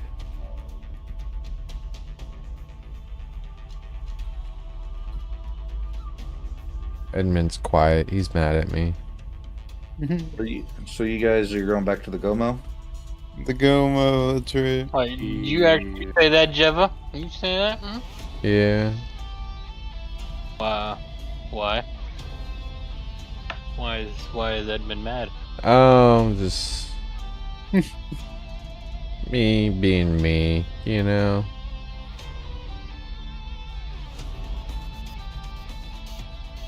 Ah, I see. I see. I see. Well, at least you are still intact, I guess. Yeah, kinda. You're gonna wind up in bigger trouble than you can get out of if you keep on this path. I think it'll be okay. Everything works out. If you say so. Yeah, good job out there, Hard. I look back a few times, there's a lot of people here. But yeah, let's go get some rest.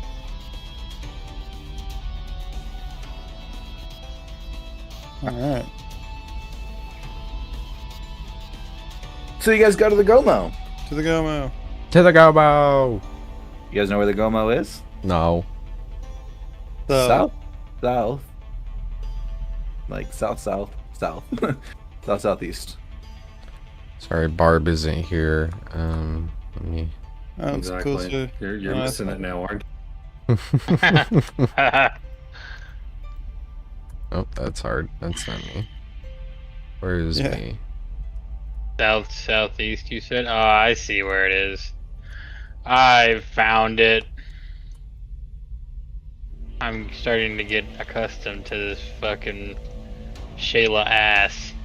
Shiva ass. There it is. Oh, what's Roland Slave doing over here? Oh, and what? I teleported my character in front of the motel. There's our human child here. The Gomo, Oh, he just teleported? maybe. Alright, we're teleporting. Oh no. Don't you turn that goblin. Don't you fucking turn that goblin. turn that goblin in my direction. Don't you fucking dare. Don't you do it. So as you guys come walking up to the Gomo, you guys see a rather large gathering of goblins outside. Oh.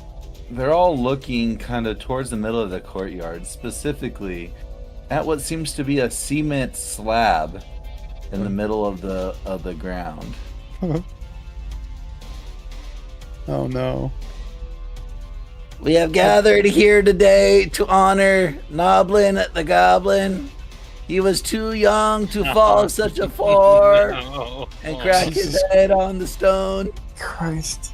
It's a- All in pursuit of gathering and beating a little fellow in a jump contest. It was so glorious. They tell the tales. He climbed upon him, shoulder, hand upon shoulder, higher and higher.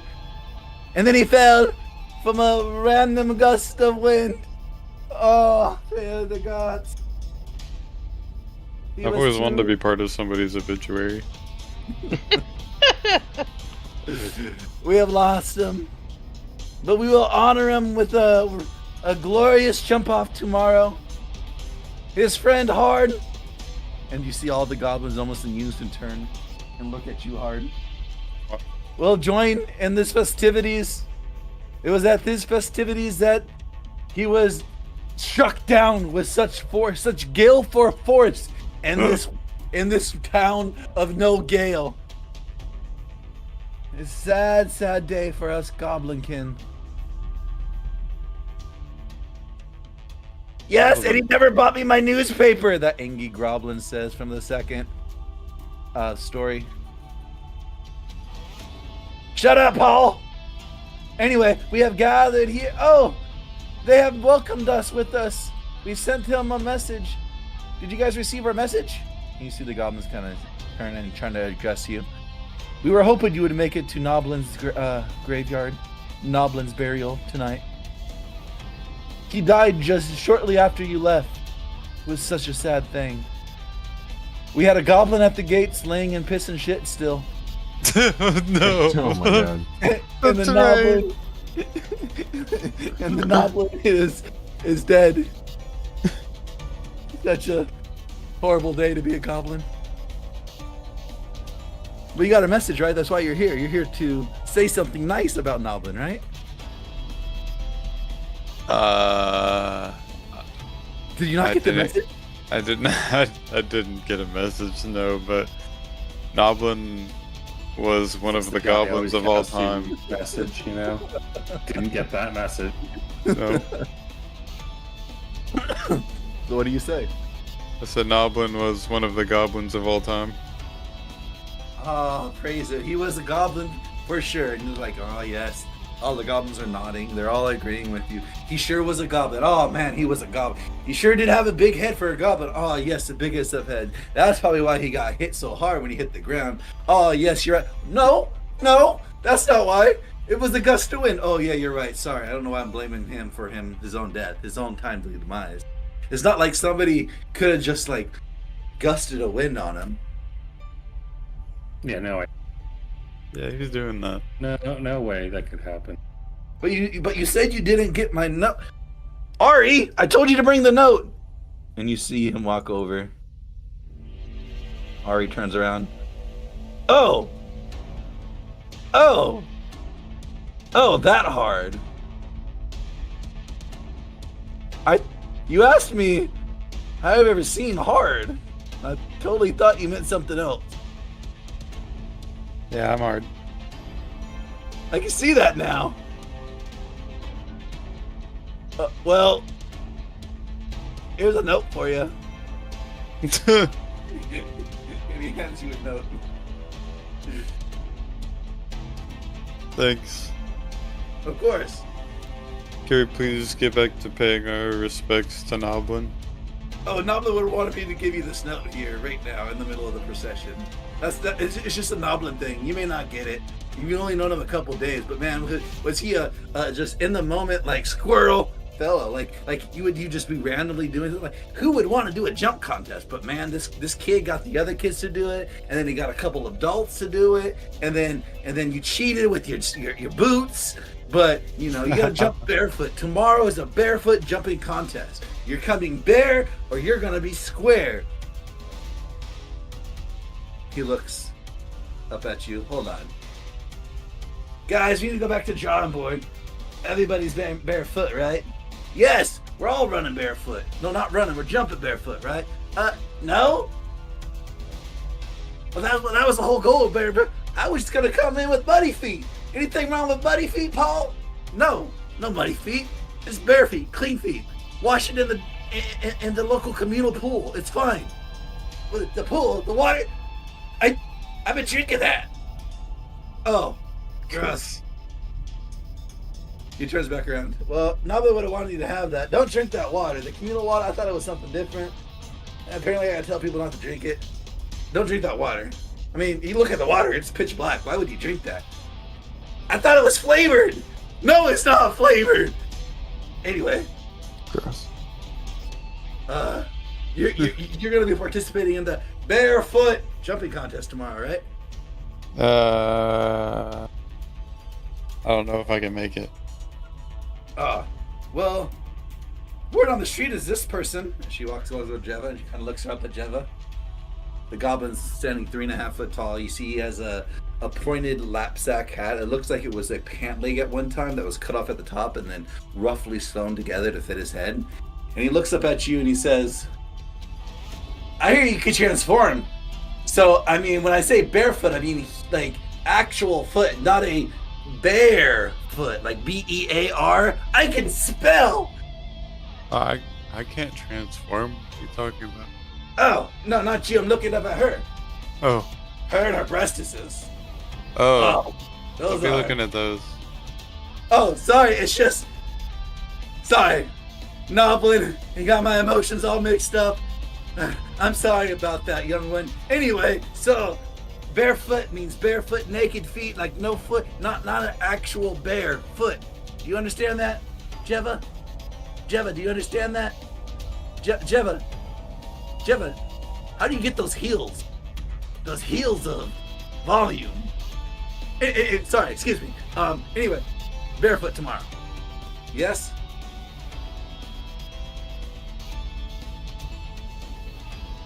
Alright, silence is golden. It means she understands. So- Yeah, I already walked away. Yeah. Okay. Anyway, he looks at you. They all bow their head in probably a couple more moments of silence. And then immediately you see the kids start getting on top of their shoulders to practice for the jumping contest. All right, this time, laddies, make sure to secure the ankles. If you're going to fall, you're going to fall together. Try to stop the person from hitting their head. That's what killed Noblin. All right, so what should we do? Well, don't hit with your head. You got to hit it with your face. But my face is part of my head. What? Oh well, figure it out. And then they go back to the guard duty. Are you guys going to your room? Yeah, I am. Yeah. Yeah. All right. You can move yourselves to your room. Congratulations.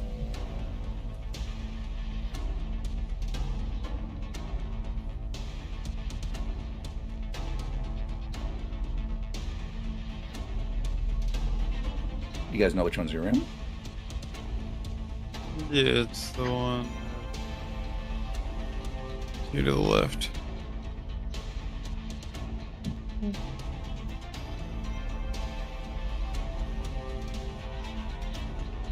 All right.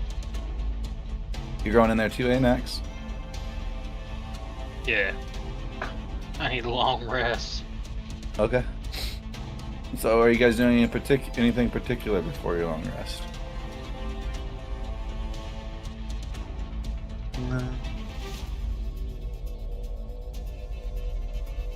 No, I'll just make sure I eat my good berries before they expire, get some water. And I'm going to be preparing a bunch of spells, but I will have that locked in next time. So if we do have anything left to do, I'm probably not going to cast anything just so that doesn't muddy that up. Because I have to think for a very long time on the shit I need to do. Okay. Is anybody else doing anything before rest? I think I'd go. I'm gonna cast alarm and put it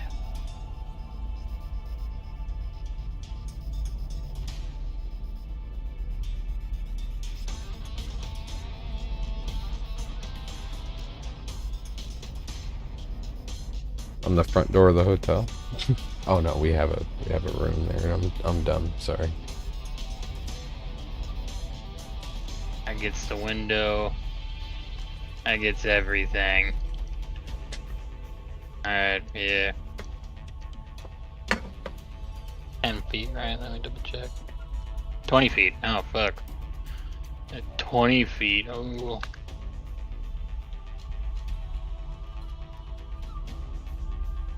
That's that, right? 20 feet? 20 feet, yeah. Yeah. That's too big. What the fuck?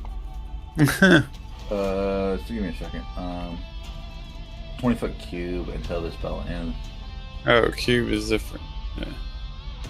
A cube. Okay. Okay.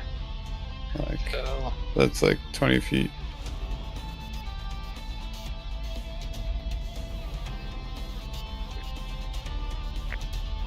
So it says you set an alarm against intrusion. Choose a door, a window, or an area with a range that is no larger than a 20-foot cube. Until the spell ends, an alarm will alert you. So you can Yeah. choose the door or the window. If you choose an area, if anybody walks in that area, it Didn't- counts as yeah, isn't that a 20-foot cube right there? Yeah. yes. But the thing there is the 20-foot cube. If you do an area expanse, An alarm alerts you whenever a creature touches or enters the ward area. When you cast a spell, you can designate creatures that won't set off the alarm. So essentially, if anybody starts moving in the room, except for you guys, you would be notified. It wouldn't stop people from entering the door. It would be if they open the door and walk into the room. Okay, so then we're gonna do it. We're gonna do it like...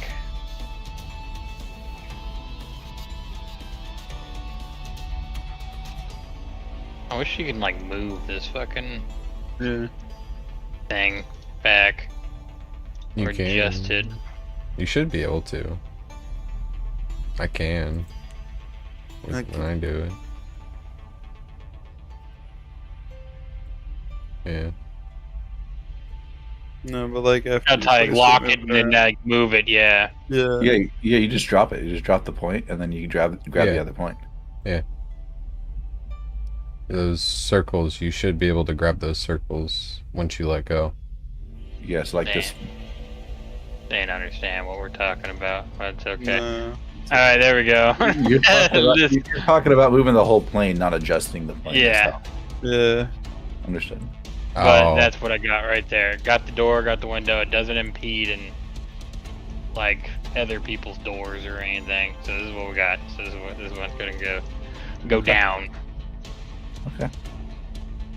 oh, you can raise it. Oh, that's cool. Oh, Yeah. wow. Yeah, you can. What the fuck? That is alarmed. That's cool. Oh. Hopefully it'll work this time, but I'm sure it won't. Perhaps not. Yeah. So you guys are all taking a long rest. Yes, please. Please. Okay. Go ahead and hit that long rest button, friends.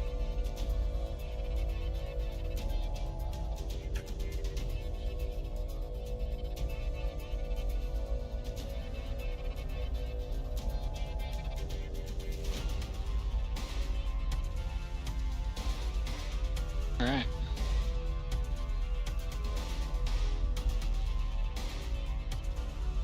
Rested. Oh, actually, I'm gonna manage my spells real quick. Change some shit up.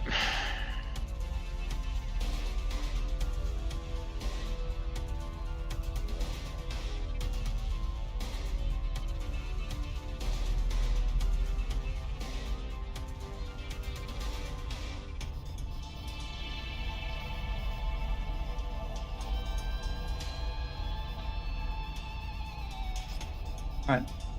After you guys' long rest, are you guys doing anything? The alarm doesn't go off, you don't have any intrusions. If anything, the only thing that you get noticed is that somebody's knocking on your door. But that knock can come whenever you guys are ready to progress. I'm ready, but also not ready, if you catch my drift. No. You got any more of them berries? Yeah. Yeah, I can do that. Heck yeah. I'll lock in Goodberry right now, Shane. Spend a level 1 spell slot and give everyone some good berries. God bless.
Okay. Good.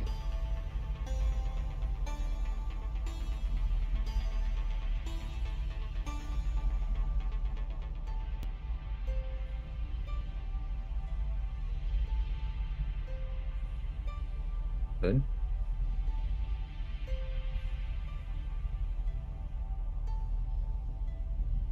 Yeah, I'm just tweaking some spells, but I'm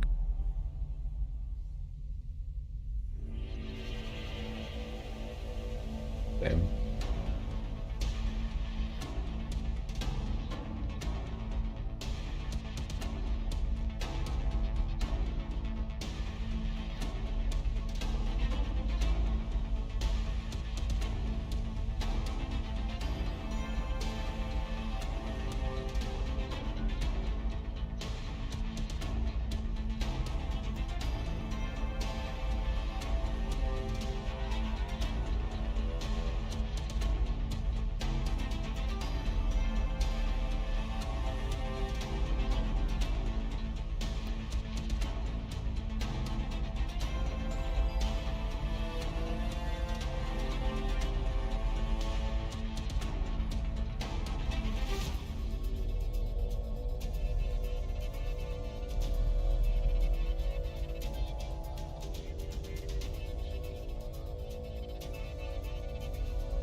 I think I'm ready, but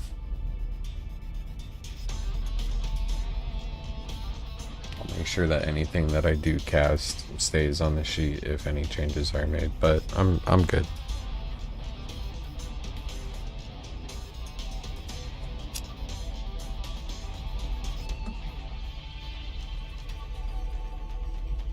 Okay.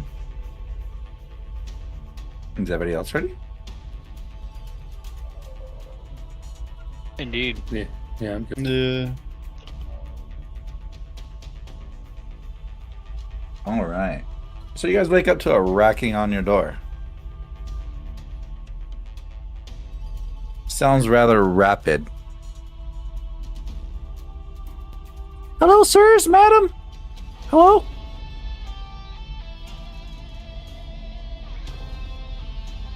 do you guys do?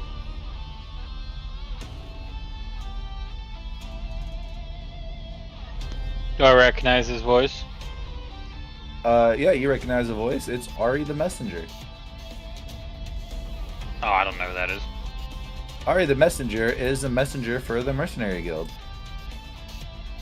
He runs around, hands out hand notes, bill notes, messages, all that good stuff. Yeah, I'll go answer the door. All right. Well, hello. Here, this is for you. I'm getting these out all to mercenaries. Just letting you know, hot topic, hot topic. And I'm gonna post you what he has. These are updates on the bounties. Here we go. Ooh, okay. Are we gonna see our bounties, perhaps? We'll see a couple of your bounties. Give me a second. Oh, sure.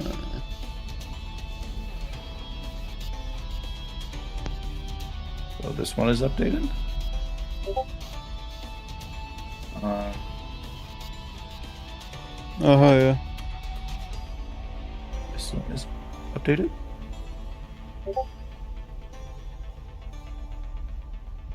And then the other one that is updated is this.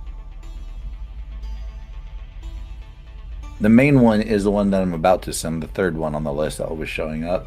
This one is in bold, grave lettering up top saying assisted, needed, and warranted. But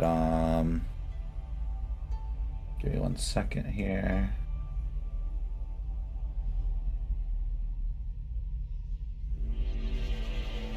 Back there.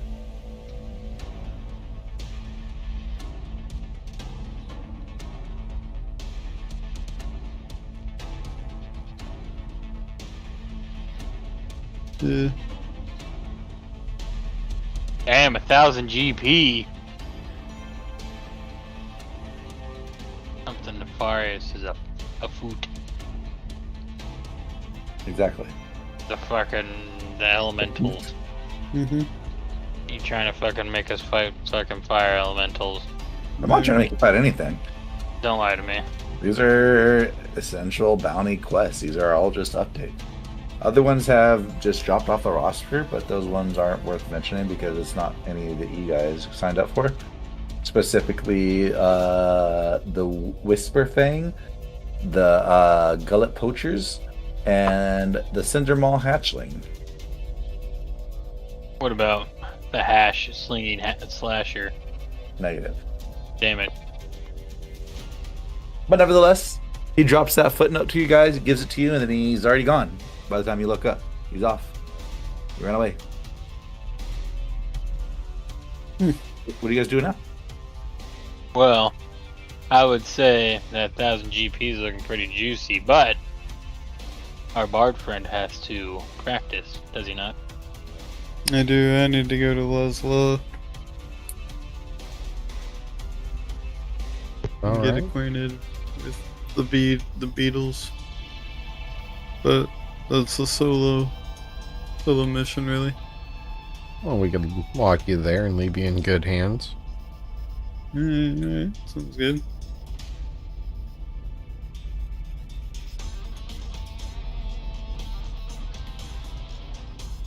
So is that your guys' game plan? For now.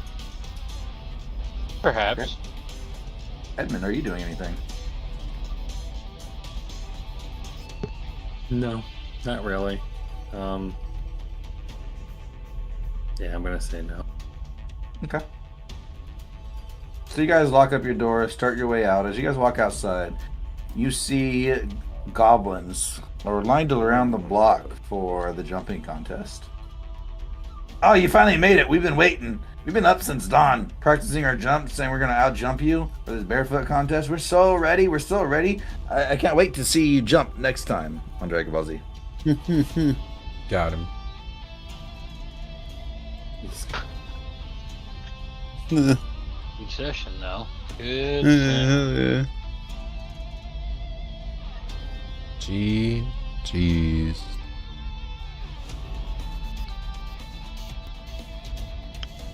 Ooh.